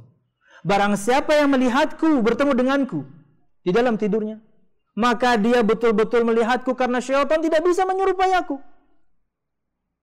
Syaitan itu di antara kelebihan yang mereka miliki yang Allah berikan, itu bahasa Halabiunya shifters. Arat orang Halabio bisa berubah wujud. Ketika mereka berubah wujud itulah kemudian kita bisa lihat. Tapi bentuk asli mereka ya kita nggak bisa lihat. Innahu yarakum huwa wa qabiluhu min haitsu la tarawnahum. Allah berfirman, sesungguhnya dia bisa melihat kamu, dia dan kelompoknya bisa melihat kamu, dan kamu tidak bisa melihat mereka. Itu basic penciptaan yakni jin itu nggak bisa dilihat. Makanya kalau misalnya ada orang anak ulun indigo aja bisa melihat jin, mereka mengira itu kelebihan. Anak pian garing, ruqyah. Karena basicnya kita nggak bisa lihat. Kemudian kata Nabi Muhammad, dan mereka cuma satu, tidak bisa berubah menjadi sosok Nabi Muhammad, itu doang. Yang lainnya mereka bisa. Nah, jadi ulun mereka bisa, tapi ulun ini asli buat, lain jin ini asli. Kata Nabi Muhammad SAW, barang siapa yang melihatku dalam tidurnya, dia sungguh-sungguh telah melihatku karena syaitan tidak bisa menyerupai aku. Kembali pada dalil. Orang ketika tidur itu, ketika dia melihat Nabi Muhammad itu nikmat yang luar biasa. Dia melihat sosok Nabi Muhammad SAW dan itu hakiki. Tapi dia tetap di dalam tidurnya, di dalam kamarnya, dengan selimut bantal gulingnya di Indonesia, padahal dia bertemu dengan Nabi Muhammad SAW di belahan bumi yang lain. Nikmat luar biasa. Dan akal itu menerimanya. Jadi sangat mungkin dengan dalil-dalil syariat, dalil indrawi, dan dalil akal. Yang kedua, kata mereka bahwasanya kuburan jika dikeduk, jika dibongkar, itu tidak tambah luas sebagaimana janji Nabi kalian kepada orang-orang mukminin, dan tidak tambah sempit seperti ancaman Nabi kalian untuk orang-orang kafiri. Dari hadis-hadis yang sudah kita sebutkan tadi di awal. Maka jawabannya berikut. 1. Annahu la tajuzu mu'aradatu ma ja'a bihi syar' bimithli hadhihi syubhat ad-dahidah. Bahwasanya kita tidak boleh mengkonfrontir firman Allah, sabda Nabi Muhammad dengan pemikiran dangkal seperti ini. Itu kan kemampuan Anda berpikir, kemampuan indera Anda. Allah yang ngomong ada azab kubur, sami'na wa ata'na. Nabi Muhammad yang ngomong ada azab kubur, sami'na wa ata'na. Pemikiran kita yang dangkal kesampingkan. Sekalipun Anda kemudian tunggu satu jasad di meja otopsi 1-2 hari, Anda tungguin ini orang dapat nikmat apa azab ya? Enggak bisa. Kenapa? Kemampuan manusiawi Anda terbatas. 2. Anna ahwal al-barzakh min umuril ghaib. Anna ahwal al-barzakh min umuril ghaib allati la yudriku al-hissu. Walau kanat tudraku bil hissi la fatat faidatul iman bil ghaib wa la tasawal mu'minuna bil ghaib wal jahiduna fit tasdiq biha. 2 kata Syekh, bantahan untuk syubhat kedua, bahwasanya jika kuburan itu dibongkar tidak tambah luas, tidak tambah sempit sebagaimana untuk orang kafir dan untuk orang mukmin. Kata beliau, bahwasanya kondisi-kondisi, bahwasanya keadaan-keadaan di dalam alam barzakh ini perkara gaib yang tidak bisa diindra dengan panca indera kita. Kalau misalnya kemudian azab dan nikmat kubur, khususnya azab, bisa diindra, maka akan hilanglah faedah bahwasanya ia adalah perkara gaib. Paham Bu? Misal seseorang bisa dengar orang sedang diazab. Misal seseorang bisa lihat orang sedang diazab dalam kuburannya. Maka berarti bukan perkara gaib azab kubur ini. Oh, bisa lihat kok saya. Bisa dengar kok saya. Berarti bukan urusan gaib ini. Enggak. Kalau seperti itu juga kasusnya, kita bisa lihat azab kubur, kita bisa dengar azab kubur, maka orang yang beriman akan perkara gaib dan orang yang mengingkari perkara gaib sama. Enggak ada bedanya. Kenapa? Karena bisa diindra. Paham Bu? Paham. Karena dia perkara gaib, maka orang berimanlah kemudian yang percaya. Karena Allah firmankan, karena Nabi Muhammad sabdakan, maka mereka percaya. Itulah orang yang beriman. Walaupun mereka nggak bisa cerna, walaupun mereka nggak bisa indra dengan penglihatan mereka atau kemudian pendengaran mereka. 3. Annal 'adzaba wan na'ima wasi'atal qabri wa dhiqahu innama yudrikuhal mayyitu duna ghairihi. Wa hadha ma kama yara an-na'imu fi manamihi annahu fi makanin dhiqin muhishin atau muhashin aw fi makanin wasi'in bahijin wa huwa bin nisbati li ghairihi lam yataghayyar manamuhu huwa fi hujratihi wa baina firashihi wa ghita'ihi. Walaqad kana an-nabiyyu sallallahu alaihi wasallam yuha ilaihi wa huwa baina ashabihi fayasma'u al-wahya wa la yasma'uhu as-sahabah. Wa rubbama yatamathalu lahu al-malaku rajulan fayukallimu was-sahabah la yarawna al-malak wa la yasma'unahu. Kata Syekh, jawaban ketiga untuk syubhat kedua, ketika mereka mengatakan bahwasanya ketika kuburan itu dibongkar tidak tambah luas, tidak tambah sempit sebagaimana janji dan ancaman Nabi kalian. Tetap seperti sedia kala ukurannya, enggak berubah. Jawaban ketiga, bahwasanya azab dan nikmat kubur itu yang merasakan si mayit, bukan orang yang masih hidup. Contoh mudah seperti orang tidur yang tadi misalnya. Orang tidur kemudian mendapatkan nikmat dalam tidurnya, mimpi indah. Ada orang yang lain dalam tidurnya mimpi buruk, mengerikan buat dia. Tapi bagi orang yang bangun di samping orang yang tidur berdua ini, orang ini tidur. Faham bu? Orang yang bangun tidak merasa nikmat orang yang tidur ini. Orang yang bangun tidak merasa azab yang diterima orang ini. Ulun misalnya i'tikaf bersama Akh Irsyad dan juga Pak Saifullah. Ulun tidur mimpi buruk, Irsyad tidur mimpi indah. Pak Saiful kala itu nggak tidur karena beliau mengaji di samping kami. Tapi Pak Saifullah tidak merasakan ngerinya bagaimana mimpi ulun, dan beliau tidak bisa merasakan bagaimana nikmatnya Irsyad nikah. Nggak merasa Pak Saifullah, dia tetap ngaji aja. Wallah alam bisa. Yang merasakan nikmatnya mimpi Irsyad, yang merasakan ngerinya mimpi karena ulun jadi wali waktu itu, naudzubillah. Ya ini ulun. Pak Saifullah biasa bagi dia kita tidur. Bahkan beliau mencontohkan di sini. Dan Nabi telah diwahyukan kepadanya wahyu, dan kala itu beliau di antara para sahabatnya, Nabi Muhammad menerima wahyu, dengar, para sahabat nggak dengar. Iya kan? Dan bahkan terkadang datang pada Nabi sosok seorang laki-laki, malaikat Allah berubah menjadi seorang laki-laki, menyampaikan wahyu kepada Nabi Muhammad, malaikat maut, itu disaksikan Nabi Muhammad, para sahabat nggak lihat. Bukti bahwasanya Allah Subhanahu wa taala bisa berikan rasa kepada seorang, yang lain enggak. Jika di kasus dunia saja seperti ulun dan Mas Irsyad dan juga Pak Saifullah tadi, dalam kasus dunia saja itu mungkin terjadi. Bahwasanya nikmat dan azab yang merasakan kami yang tidur, apa bedanya dengan alam barzah? Yang merasakan nikmat dia yang mati, yang merasakan azab dia yang mati. Yang hidup nggak bisa merasa. Yang merasakan luasnya kuburan itu si mukmin itu yang mati. Yang merasakan kuburnya disempitkan bahkan sampai akan mematahkan tulang belulangnya, tulangnya berselisihan. Si mayit, bukan kita yang hidup. Paham bu? Sip. Yang terakhir. Anna idrakal khalqi mahdudun lima makkanahumullah subhanahu wa ta'ala min idraki. Wala yumkin ayyudriku kulla mawjud. فالسماوات السبع والأرض ومن فيهن وكل شيء يسبح بحمد الله تسبيحا حقيقيا يسمعه الله من يشاء من خلقه أحيانا ومع ذلك هو محجوب عنا وفي ذلك يقول تعالى تسبح له السماوات السبع والأرض ومن فيهن وإن من شيء إلا يسبح بحمده ولكن لا تفقهون تسبيحهم. Dalil keempat, bantahan untuk syubhat yang kedua, bahwasanya kemampuan manusia itu terbatas.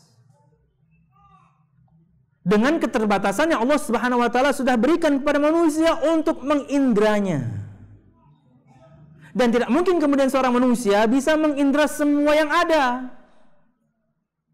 7 lapis langit, 7 lapis bumi dan semua makhluk yang ada di dalamnya, semuanya bertasbih memuji Allah Subhanahu wa taala dengan tasbih hakikian hakiki yang Allah dengarkan. Kata para ulama, antarikis saut, Allah mendengarkan tasbih semua makhluknya itu dalam bentuk suara. Tapi kita tidak bisa mengindra suara tasbihnya bebatuan, tasbihnya pepohonan, tasbihnya binatang, tasbih makhluk Allah yang lain. Dalam hal ini Allah berfirman dalam surah Al-Isra 44. Perhatikan Al-Isra 44. Oke. Bertasbih kepadanya, kepada Allah 7 lapis langit, 7 lapis bumi dan semua yang ada di dalamnya bertasbih kepada Allah. Dan tidak ada sesuatu pun kecuali bertasbih kepada Allah dan memujinya. Tapi kalian tidak mengerti, tapi kalian tidak faham bagaimana mereka bertasbih. Ya. Alamnya gaib. Makhluk Allah semua bertasbih, bebatuan bertasbih dalam bentuk suara, kita nggak dengar kecuali Nabi Muhammad pernah dengar ya. Bahkan Nabi Muhammad pernah mendengar rintihan atau tangisan, yakni tiang tempat beliau khutbah dulu.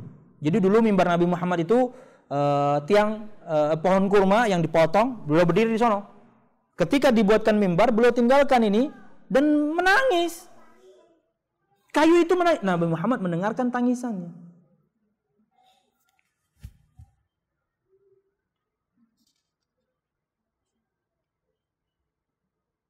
Kata beliau, wahakadha syayatin. Seperti itu juga seperti itu juga kasus syaitan, makhluk Allah, jin.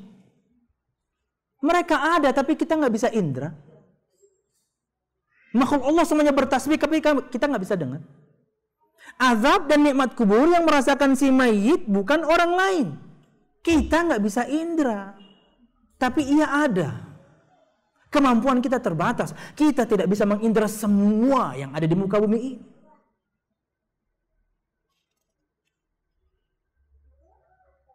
Wallahu a'lam bissawab. Kata beliau dalam ujung fatwanya, wa idza kana al-khalq la yudrikuna kullal mawjud fa innahu la yajuzu ay yunkiru ma thabata min umuril ghaib wa la yudrikuna. Maka jika makhluk tidak bisa mengindra semua yang ada, maka mereka tidak boleh mengingkari perkara yang gaib yang sudah sabit ada dalam firman dan sabda. Mereka tidak boleh mengingkari karena mereka tidak mau mengindra, karena memang penginderaan indra Anda itu terbatas. Nggak boleh Anda mengingkari kemudian berdasarkan karena kami nggak bisa lihat sih, kami nggak bisa dengar sih, berarti nggak ada. Enggak. Ketidakmampuan Anda itu sudah ketentuan Allah. Allah ciptakan kita sempurna, tapi Allah berikan keterbatasan. Kita tidak bisa mengindra semua yang ada. Tapi ingat, kita juga tidak boleh mengingkari kemudian yang tidak bisa kita indra. Ketika Allah firmankan, ketika Nabi Muhammad sabdakan berkaitan dengan nikmat kubur dan azab kubur, sami'na wa ata'na, wallahu a'lam bishawab. Itu yang bisa saya sampaikan pada kesempatan pagi menjelang siang hari ini. Mudah-mudahan bermanfaat, salah dan khilaf. Mohon maaf. Mudah-mudahan kajian kita diberi Allah SWT. Amin ya rabbal alamin. Wallahu a'lam bishawab. Silakan Ibu kalau ada yang ingin dipertanyakan. Assalamualaikum Ustaz. Waalaikumsalam, silakan. Wa iyyakum. Ini ada pertanyaan dari Pak Ustaz. Siap. Pertanyaan pertama, ini ada seorang keluarga yang sudah hijrah Ustaz, kemudian baru sadar tentang hukum riba Ustaz, bahasa riba. Siap. Kebetulan mereka ini ada kredit mobil Ustaz. Dan mungkin masih 7 tahunan lagi gitu Ustaz. Masya Allah. Kayaknya bisa banget gitu Ustaz, takut gitu, gimana mikirin itu terus katanya mau dijual aja udah. Terus saya bilang kalau dijualnya ke orang muslim kan nggak boleh juga Ustaz, sama aja kan kita nyuruh riba. Saya bilang tuh mungkin kalau kafir, tapi susah katanya nyari orang kafir, bingung banget Ustaz. Sampai akhirnya bilang gimana kalau misalnya boleh nggak kalau mobil itu dikembalikan lagi aja ke dealer gitu Ustaz. Jadi dia kan nggak bayar lagi, biar aja mobil itu diikhlaskan gitu Ustaz. Boleh nggak kalau gitu Ustaz? Pertanyaan yang langsung dijawab apa yang kedua? Ya, yang kedua. Jawab dulu. Yang kedua aja. Piani meragukan hafalan ulun nggak? Ulun ingat ya? Ayo, yang kedua. Yang kedua. Ini langsung ini yang kedua ini langsung ke kasusnya jadi Ustaz. Siap. Diumpamakan. Gini, misalkan Ustaz ngajar di SD misalkan. Anak Ustaz itu ada di SD kelas 1 juga. Tapi kelas 1. Salah Ustaz. Anak saya kelas 1 di SD Ustaz itu. Terus anak Ustaz itu nanti tahun depan mau masuk SD. Tapi kan nanti anak saya mau naik kelas 2 kan Ustaz. Nah, ini ceritanya Ustaz itu kurang mampu. Oh ya, terus? Nah, saya ini mau bantu Ustaz gitu, tapi tanpa sepengetahuan Ustaz. Anak Ustaz nanti mau masuk sekolah, tapi dia ini tapi benar-benar nggak mampu itu Ustaz. Gitu. Nah, terus Anda pengen bantu? Iya, bolehlah saya itu. Apakah itu termasuk hadiah yang nggak boleh diterima? Tapi dia itu guru kelas 1 gitu Ustaz. Maksudnya nanti kelas 2 nggak ngajar lagi gitu. Siap. Nah, kira-kira gitu Ustaz. Oke. Jazakallahu khairan, barakallahu fiik. Oh ya, yang pertama, ini kabar gembira ya untuk orang yang tersadarkan dari dosa riba. Maka itu sebenarnya salah satu tips supaya kita terhindar dari riba. Ketika cicilannya masih panjang, jual aja. Jual. Kemudian tutupi hutang Anda. Kalau pengen kasus take over, ya itu tadi. Ini di antara jawaban Al-Ustadz Al-Fadil Muhammad Arifin Badri. Jual ke orang non-muslim yang nggak peduli halal haram. Sisanya mungkin Anda pakai sepeda motor dulu. Sisanya mungkin Anda kalau perlu juga rental dulu. Yang penting berlepaslah diri dari riba. Karena dosa terendahnya orang yang memakan atau menggunakan atau bergumul dengan riba, itu sama seperti seorang berzina dengan ibunya sendiri. Seseorang ketika mendengarkan berita ada orang berzina sama ibunya, itu kita dengarnya sudah jijik dengarnya. Tapi kenapa ketika orang kemudian bergumul dengan riba? Itu enggak seperti itu perasaannya. Padahal itu dosa terendah. Maka saran ulun tetap usahakan. Jual, tutupi kemudian hutang Anda. 2, kalau misalnya ingin take over, cari non-muslim. Bisa, usaha dulu, jangan putus asa. Karena kalau Anda take over ke muslim juga, Anda jerumuskan dia untuk korban yang berikutnya. Jangan. Dan mudahan, yakni Allah mudahkan. Wallahu a'lam bishawab. Ketika Anda kemudian ingin kembalikan begitu saja, tidak mau diurus, ya itu hak Anda. Tapi yang jelas, selama ini Anda bayar, itu kan duit Anda sebenarnya. Anda punya hak ambil hak Anda, ambil hak. Tapi ampun ulun belikakan. Seapa bulan ulun sudah bayar, tolong kembalikan. Wallahu a'lam bishawab. Kedua, berkaitan dengan pian ingin membantu seorang ustadz karena mungkin soal finansial dia tidak kuat untuk sekolah anaknya, kan bisa lewat orang lain. Kan bisa lewat orang ketiga dalam kebaikan ya. Karena biasanya orang ketiga itu dalam keburukan, ini dalam kebaikan. Lewat dia atau Anda lewat jalur belakang ke panitia, ulun yang membayari ustadz lah. SPP-nya ulun juga yang bayari. Tolong rahasiakan. Tolong rahasiakan. Boleh. Itu malah amal rahasia. Ustadz nggak perlu tahu orangnya. Kayak sekarang misalnya, ulun cerita kasus kayak ulun misalnya. Ulun dan beberapa ustadz yang lain, kita dapat bantuan fulus, tapi harus jadi sepeda motor. Kita nggak tahu orangnya.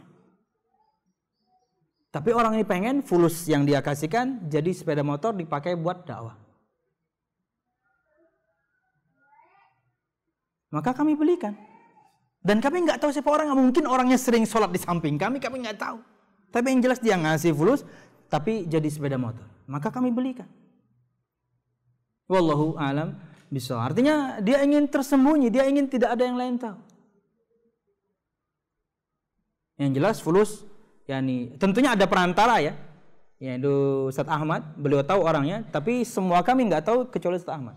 Karena via beliaulah kemudian orang ini menyampaikan bantuannya untuk kepentingan dakwah.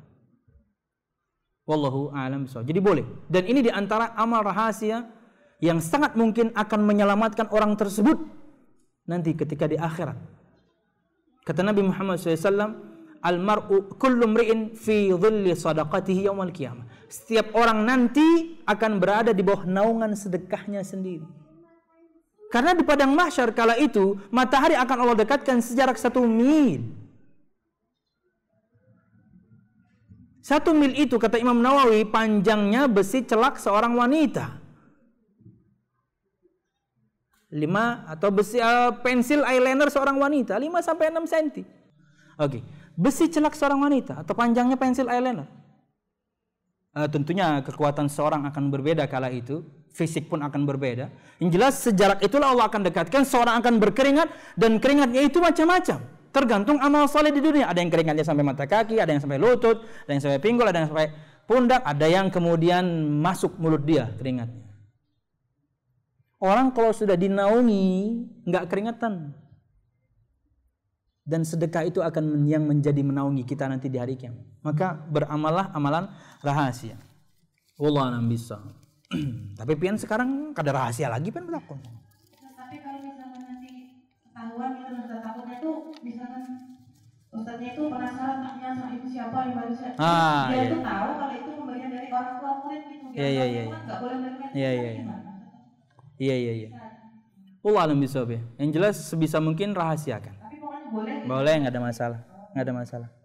Karena jenisnya hadiah.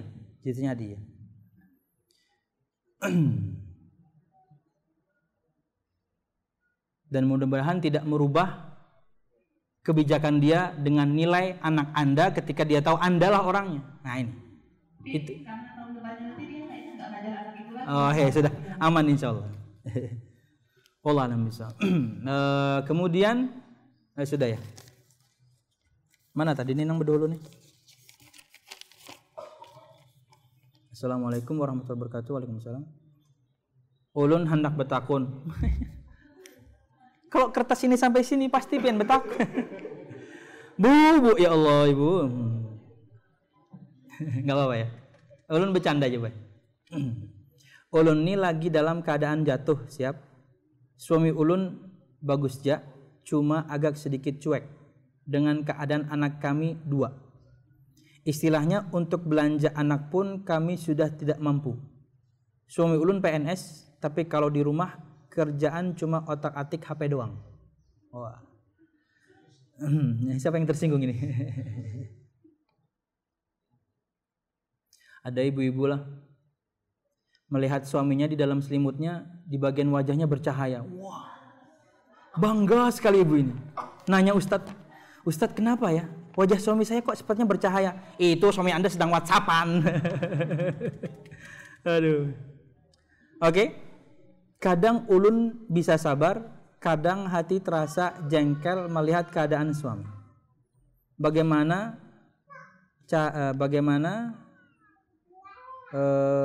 mengatasi masalah ulun ini? Terima kasih. Siap. Ibu yang bertanya dan juga jamaah sekalian rahimakumullah, Allah Subhanahu wa taala telah tentukan rizki semua kita 50.000 tahun sebelum Allah menciptakan langit dan bumi.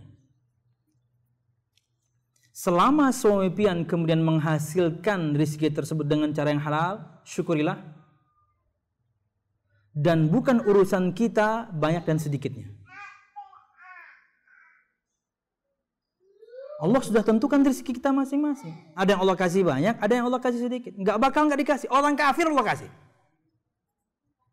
Itu di antara makna Rabb. Di antara makna Allah itu Rabb, maha memelihara.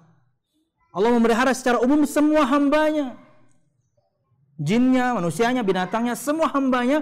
Allah kemudian berikan rizki mereka semua. Itu di antara bentuk pemeliharaan Allah. Allah berikan mereka ilmu, dengan ilmu tersebut mereka bisa menjalani hidup ini. Itu umum, semua Allah kasih. Jadi orang kafir aja Allah kasih, apalagi kemudian muslim. Maka pian sebagai seorang istri ketika kemudian mendapatkan yang diberikan suami, bersyukurlah.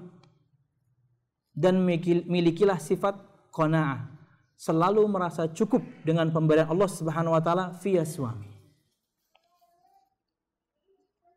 Tapi Ustadz, ini kebutuhan luar biasa tinggi, kurang. Pian punya kebiasaan apa?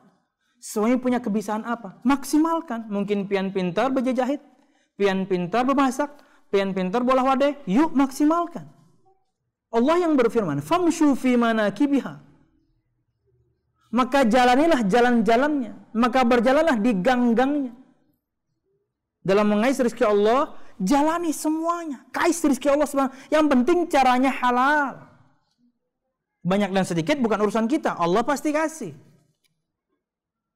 Mungkin pian buka catering kecil-kecilan, menjahit dan lain sebagainya. Ya, yang kemudian bisa menghasilkan rezeki. Dan ingat, pian gak akan mati, suami pian gak akan mati, anak pian gak akan mati, sampai rezeki semua pian sempurna. Gak bakal mati. Gak bakal mati. Kita betul merasa kurang.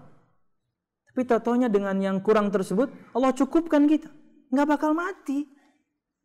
Nabi Muhammad bersabda, kata beliau SAW, Inna ruhal qudusi nafatha fi raw'i anna nafsa lan tamuta hatta tastakmila rizquhu fattaqullaha wa ajmilu fit talab. Sesungguhnya Jibril, Roh Kudus, meniupkan wahyu Allah ke relung hatiku, satu wahyu, bahwasanya satu jiwa tidak akan mati sampai rizkinya sempurna. Jika Allah Subhanahu wa taala tentukan rizki Anda masih makan soto Banjar di 2030, Anda nggak bakal mati selama 2030. Sampai 2030. Walaupun di perjalanan tersebut Anda terseok-seok, kadang makan, kadang-kadang. Kadang sehari kadang makan, kadang 2 hari kadang makan. Tapi Allah tentukan rizki pian sampai 2030, pian masih makan soto Banjar, nggak makan mati sampai 2030. Sampai rizki Anda sempurna. Tapi kita tidak tahu kapan kita akan meninggal. Maka kita selalu berusaha mengasihi Allah dengan cara yang halal, banyak dan sedikit, sudah urusan Allah, jangan Anda pikirkan. Berkaitan dengan urusan dia selalu ngotak-ngatik handphone, maka dinasehati. Kalau kemudian sudah di rumah, walaupun misalnya yang dia otak-atik, misalnya dia baca artikel, kita berhusnudzon, yang dia lakukan semuanya kebaikan. Tapi kalau sudah di rumah, dikurangi. Anda ingin perhatian dia, anak-anak Anda ingin perhatian dia.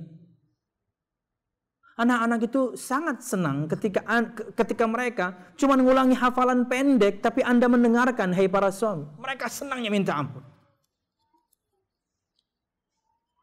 Tapi mereka akan sangat kecewa ketika mereka dengan semangatnya ingin mengulangi hafalannya, ingin memperdengarkan ke Anda bagaimana pintarnya mereka di sekolah. Anda ulun tadi hafal surah surah anu juga baik. Kenapa sibuk dengan handphone? Kalau Anda ingin bikin peraturan tidak ada handphone di antara kita ketika di rumah, silahkan, no problem. Kecuali penting-penting saja ya. Wallahu a'lam bishawab. Maka harus dinasihati dengan kata-kata yang lembut, dengan melihat situasi kondisi yang tepat, maka nasihati. Dan bertawakallah kepada Allah, Allah akan berikan rezeki. Burung saja yang rezekinya sempit Allah kasih. Burung itu rezekinya sempit. Makanannya sempit, minumannya sempit. Cuman bisa makan serangga-serangga, cuman bisa minum air. Itu pun sisa-sisa biasanya yang ada di selokan, yang ada di alat tadah air.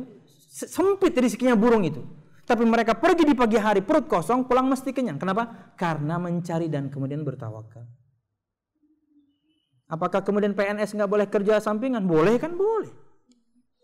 Maka ini maksimalkan. Ustadz, apabila berumah tangga, apakah yang mengkoor keuangan adalah istri? Wah, ini dirembukan saja ya. Kadang-kadang banyak laki-laki, bukan banyak ya, kebanyakan mungkin laki-laki nggak bisa ngatur keuangan. Kala itulah kemudian ada menteri keuangan, yaitu istri. Tapi kalau misalnya suaminya bisa, maka no problem, dia yang ngatur. Dia berikan kepada istrinya, ini dek, pokoknya ini cukup untuk 1 bulan insya Allah. Tapi istilahnya yang sesuai takaran ya, karena dia gajinya banyak ya kasih banyak. Gaji sedikit ya semampunya. Jangan gaji banyak ngasih istri sedikit, jangan. Gajinya banyak, mampu belikan istri sama anting 1 kilo, beli 1 gram. Wah, jangan. Anting 1 kilo, panggal. Assalamualaikum warahmatullahi wabarakatuh. Ustadz, apa hukumnya jika kami tinggal di dalam rumah hasil kredit KPR yang sudah jelas ribanya, tetapi bukan kami yang bayar, melainkan orang tua. Dengan kata lain, rumah milik orang tua. Ya, tinggal di sana tidak mengapa. Yang jadi masalah orang tua Anda. Harus dinasehati. Iya, karena dia yang bertransaksi. Anda mungkin mendiaminya karena mungkin belum mampu berumah sendiri. Mungkin kalau ulun ya, mungkin lebih memilih kontrak ya. Lebih milih kontrak. Karena lebih nyaman. Lebih nyaman. Anda bertanya ini pasti karena ada keraguan kan? Anda nanya ini karena Anda nggak nyaman tinggal di rumah KPR, yakni riba. Iya, ini sudah bagian dari dosa. Anda ketika ragu, Anda ketika sudah nggak nyaman, itu sudah ciri-ciri dosa. Pakem atau misalnya alarm dalam hati Anda itu nyala. Kata Nabi Muhammad, yang namanya dosa itu bisa diketahui terlepas dari pakem firman dan sabda, bahwasanya dosa besar itu kalau ada ancaman neraka, kalau misalnya ada hukuman tertentu, kalau pelakunya disebut fasik, kalau misalnya dilaknat, itu pakem firman, oke? Itu pakem sabda. Tapi kata Nabi Muhammad, kita punya pakem sendiri. Al-ithmu ma haka fi nafsika wa karihta ayyattali alaihin nas. Yang namanya dosa itu adalah yang membuat hatimu gundah, yang membuat hatimu nggak nyaman. Pengen nanya ini karena nggak nyaman pasti. Maka sudah bagian dari dosa. Wallahu a'lam bishawab. Tapi Ustaz, mau kita keluar, nah ini tinggal prakteknya bagaimana supaya kemudian nyaman dengan orang tua atau mertua. Wallahu a'lam bishawab. Ustaz, bagaimana? Assalamualaikum warahmatullahi wabarakatuh. Ustaz, bagaimana saya bersikap kepada seorang ummahat mungkin ya, kepada seorang ummahat pun salah ya, ummahat itu jamak ya, ibu-ibu ya. Ustadz, bagaimana sikap saya kepada seorang ummahat yang sudah ngaji sunnah tapi punya hutang tidak bayar-bayar? Ini masalah bersama milik bangsa ini ya.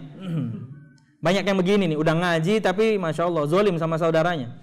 Sudah 1 tahun lebih, kalau ditagih nanti ya maaf, tapi saya lihat bajunya ganti-ganti terus.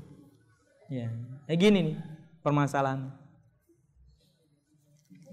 Bahkan terkadang yang nagih itu memelas ya, seperti dia yang punya utang. Aduh, ini kalau mungkin yang berhutang itu sekarang hadir, atau mungkin yang berhutang itu mungkin nanti akan nonton video ini, selesaikan. Karena ini akan menyulitkan Anda di akhirat. Ya, Anda zalim kepada saudara Anda muslim. Anda pinjam uang, konsekuensinya mengembalikan dengan perjanjian yang ada. Tapi ketika setiap ditagih, maaf belum bisa, cuman baju Anda ganti-ganti baru, dan Anda posting ke Instagram, dan Anda berteman dengan yang Anda pinjam fulusnya, ini Anda bodoh ini. Kalau Anda ingin posting barang-barang baru dan kemudian Anda masih banyak hutang, pastikan orang yang Anda pinjam uangnya tidak berteman dengan Anda. Karena dia akan melihat ganti pulang baju, ganti pulang tas, ganti pulang, ganti pulang behel misalnya lah. Semalam matanya pink, wow. Tampil pulang matanya biru, wow. Tampil pulang ompong. Jangan ya, jangan zalim. Kata Nabi Muhammad, barang siapa yang memiliki kezaliman kepada saudaranya, maka minta halal sekarang. Sebelum nanti datang hari tidak ada lagi manfaat harta, tidak ada lagi manfaat dinar dan dirham. Ya, kebaikan Anda akan habis digerus. Anda akan menjadi orang yang bangkrut karena Anda zalim kepada saudara Anda sesama muslim. Sesama binatang saja Allah akan tegakkan hukum. Apalagi antar manusia, Allah akan tegakkan hukum. Maka jangan zalim. Dan Anda jangan bosan mengingatkan. Tagih aja. Assalamualaikum Pak Ustadz, bolehkah berdoa seperti ini? Ya Allah, jadikanlah hamba ikhlas dan ridho apa yang telah Engkau tetapkan, Engkau takdirkan. Ya Allah, beri hamba kekuatan, kesabaran dan keikhlasan dalam menggapai cobaan-Mu, menghadapi cobaan-Mu. Ya Allah, mudah-mudahan rezeki yang Engkau berikan mendapatkan berkah dan ridho-Mu. Boleh dong. Doa-doa bagus ini. Karena semuanya dari Allah Subhanahu wa taala. Nah, ini pasti penanyanya umurnya 50 tahun ke atas. Berait behereng pulang. Ini tulisan indah ini. Assalamualaikum. Maksudnya ini tulisan ini. Sekalinya nang betakun ini umur 18 sangitnya. Oh, tulun tatai ya. Sorry ya. Bolehkah seorang laki-laki setelah selesai sholat berjamaah bersalaman dengan jamaah lainnya sambil berkeliling dan bersalawat kepada Nabi? Terima kasih. Siap. Kalau tidak dirutinkan bersalaman setelah sholat, no problem. Tapi yang dianjurkan bersalaman ketika bertemu kepada saudara kita kaum muslimin atau dengan saudara kita kaum muslimin. Ketika bertemulah kita salaman. Anda masuk masjid nih, ketemu saudara muslim nih. Kala itulah salaman, dan itulah kemudian hadis yang menggugurkan dosa. Tapi kalau setelah selesai sholat, Anda rutinkan plus ditambah dengan salawatan, maka ini perlu contoh. apakah sampai doa orang yang lain kepada si mayit? Sampai. Bukankah Nabi Muhammad perintahkan para sahabat untuk mendoakan sahabat yang sudah meninggal? Sampai. Bolehkah membaca surah Al-Muluk setiap malam sebagai amalan? Diperintahkan malahan. Bahkan ketika Anda lakukan itu, Anda meninggal, Anda di antara orang yang tidak mendapatkan fitnah kubur. Setiap hari tapi. Assalamualaikum, bagaimana hukumnya apabila dulu sebelum berhijrah tidak pernah membayar hutang puasa Ramadan di saat hamil dan menyusui, sedangkan mau membayar fidyah tidak mampu? Apakah boleh sekarang bayar hutang puasa? Dan bagaimana hukumnya dengan hutang puasa yang karena haid yang tidak pernah dibayar di waktu dulu? Bayar semuanya. Bayar semuanya semampu Anda, seingat Anda, sebanyak apapun dulu pernah Anda tinggalkan. Ya. Karena itu kewajiban dan Anda seperti ngutang ketika Anda belum membayarnya. Maka minta kekuatan kepada Allah, bayar 1, 2, 3, iya. Allah alam bisa. Lain kasusnya kalau misalnya ketika Anda pengen membayar, Anda sedang hamil, Anda sedang menyusui, maka berat. Apakah boleh dengan fidyah? Ntar dulu, waktu yang lain kan masih ada. Membayar dengan puasa lagi itu jauh lebih utama. Wallahu alam bisa. Assalamualaikum Ustadz, di kampung saya ada dengar azan jam 3 pagi. Katanya azan untuk membangunkan sholat tahajud. Gimana tuh Ustadz? Jam 3 pagi untuk tahajud, Allah alam. Nggak pernah tahu saya. Tapi kalau misalnya 1 jam sebelum azan, sampai sekarang pun masih dipraktekkan. Untuk membangunkan orang dan untuk mempersiapkan orang. Bahwasanya sejam lagi azan inti. Boleh. Tapi kalau untuk jam 3 pagi untuk membangunkan, enggak. Wallahu a'lam bishawab. Apakah pertanyaan malaikat mungkar dan nakir hanya di saat mayat dikuburkan, hanya itu saja? Ataukah mayat tersebut ditanya sampai dibangkitkan? Katanya siksa kubur dan pertanyaan malaikat jika bulan Ramadan dihentikan dan bulan Syawal diteruskan. Apakah benar? Pertanyaannya cuma 3 dan kala itu selesai dikuburkan, kala itu ditanya, sudah. Entah setelah itu bisa jawab dan dapat nikmat, atau enggak bisa jawab dan dapat azab. Dan azab orang di dalam kubur sangat mungkin berhenti. Sangat mungkin Allah hentikan. Dan azab yang dia akan terima menurut kadar dosa yang dia lakukan. Jika sudah setara, stop. Kenapa sangat mungkin berhenti? Jika jarak antara dia meninggal dan hari kiamat dekat, ketika ditegakkan hari kiamat, stop. Ada perhitungan yang lain di hari kiamat. Kemungkinan diampuni sangat kuat karena Allah memang Maha Pengampun. Wallahu a'lam bishawab. Soal kemudian orang Ramadan stop, Syawal lanjut, saya nggak tahu. Tapi yang jelas setiap orang meninggal ditanya.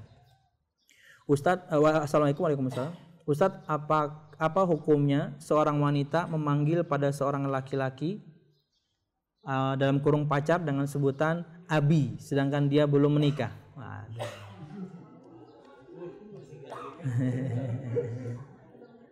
Kalau belum menikah panggilnya Mas. Itu pun untuk percakapan yang sangat penting, bukan pacar. Iya. Mungkin dia adalah panitia pengajian, Anda Bu Nitia pengajian, maka nggak apa-apa. Karena panitia itu laki-laki, perempuan Bu Nitia ya. Maka berbicara dengan yang semestinya saja, no problem, nggak ada masalah. Tapi jangan pakai Abi Umi, jangan. Pakai Mas, pakai Mbak. Apa arti munafik yang sebenarnya? Munafik ada 2. Munafik itu ada 2. Munafik itu pelakunya ya, orangnya ya. Munafik itu pelaku atau orangnya. Maka terbagi menjadi 2. Ada munafik kecil, ada munafik besar. Ada munafik amalan, ada munafik keyakinan. Munafik amalan itu seperti sabda Nabi Muhammad SAW, tanda-tanda munafik ada 3. Kalau berbicara dusta, kalau janji ingkar, kalau diberikan amanat dia khianat. Itu munafik amalan, itu munafik kecil. Dosa. Ancaman neraka iya, tapi tidak kekal. Tapi kalau munafik besar, munafik keyakinan, itu orang yang memperlihatkan keislaman isinya kafir. Dan itulah yang kemudian dapat ancaman fid darkil asfali minan nar, di keraknya api neraka. Jadi bedakan antara 2 hal. Tidak boleh kemudian disilang. Ketika ada orang dusta, ketika ada orang khianat, ketika ada orang kemudian ingkar janji, nyawa di kerak api neraka, nggak boleh. Dia mendapatkan ancaman neraka, betul, karena itu dosa besar. Tapi kemudian kekal apalagi dikerak, enggak, itu untuk kemunafikan yang besar atau kemunafikan keyakinan seperti Abdullah bin Ubay bin Salul. Ada seorang perempuan mengatakan dia sudah mendapatkan hidayah, tapi tiap waktu kerjaannya chatting dengan laki-laki yang bukan mahramnya. Wallahu a'lam bishawab. Hidayahnya belum dimaksimalkan berarti ya. Wallahu a'lam bishawab. Bukan berarti nggak boleh ya, seperlunya seperti yang disebutkan tadi, ada keperluan, no problem. Tapi kalau chit-chat, ngalor ngidul segala macam, maka hindari. Apa hukum seorang perempuan merusak hubungan rumah tangga orang lain? Nah, ini nggak usah nanya. Jangan ditanyakan. Nggak boleh merusak hubungan, rumah tangga orang lain. Wallahu a'lam bishawab. Mungkin maksudnya adalah misalnya laki-laki itu naksir sama dia. Karena dia rumah tangga orang rusak. Nah, ini lain cerita. Wallahu a'lam bishawab. Tapi kalau merusak hubungan rumah tangga orang lain, wah ini bahaya. Anda zalim. Dan itu akan berimbas kepada Anda nanti di hari kiamat. Kata Nabi Muhammad SAW, tahukah kalian siapa itu orang-orang yang merugi? Orang-orang yang bangkrut, orang-orang yang pailit di hari kiamat. Kata Nabi Muhammad, mereka adalah orang-orang yang datang di hari kiamat membawa pahala puasanya, sedekahnya, salatnya.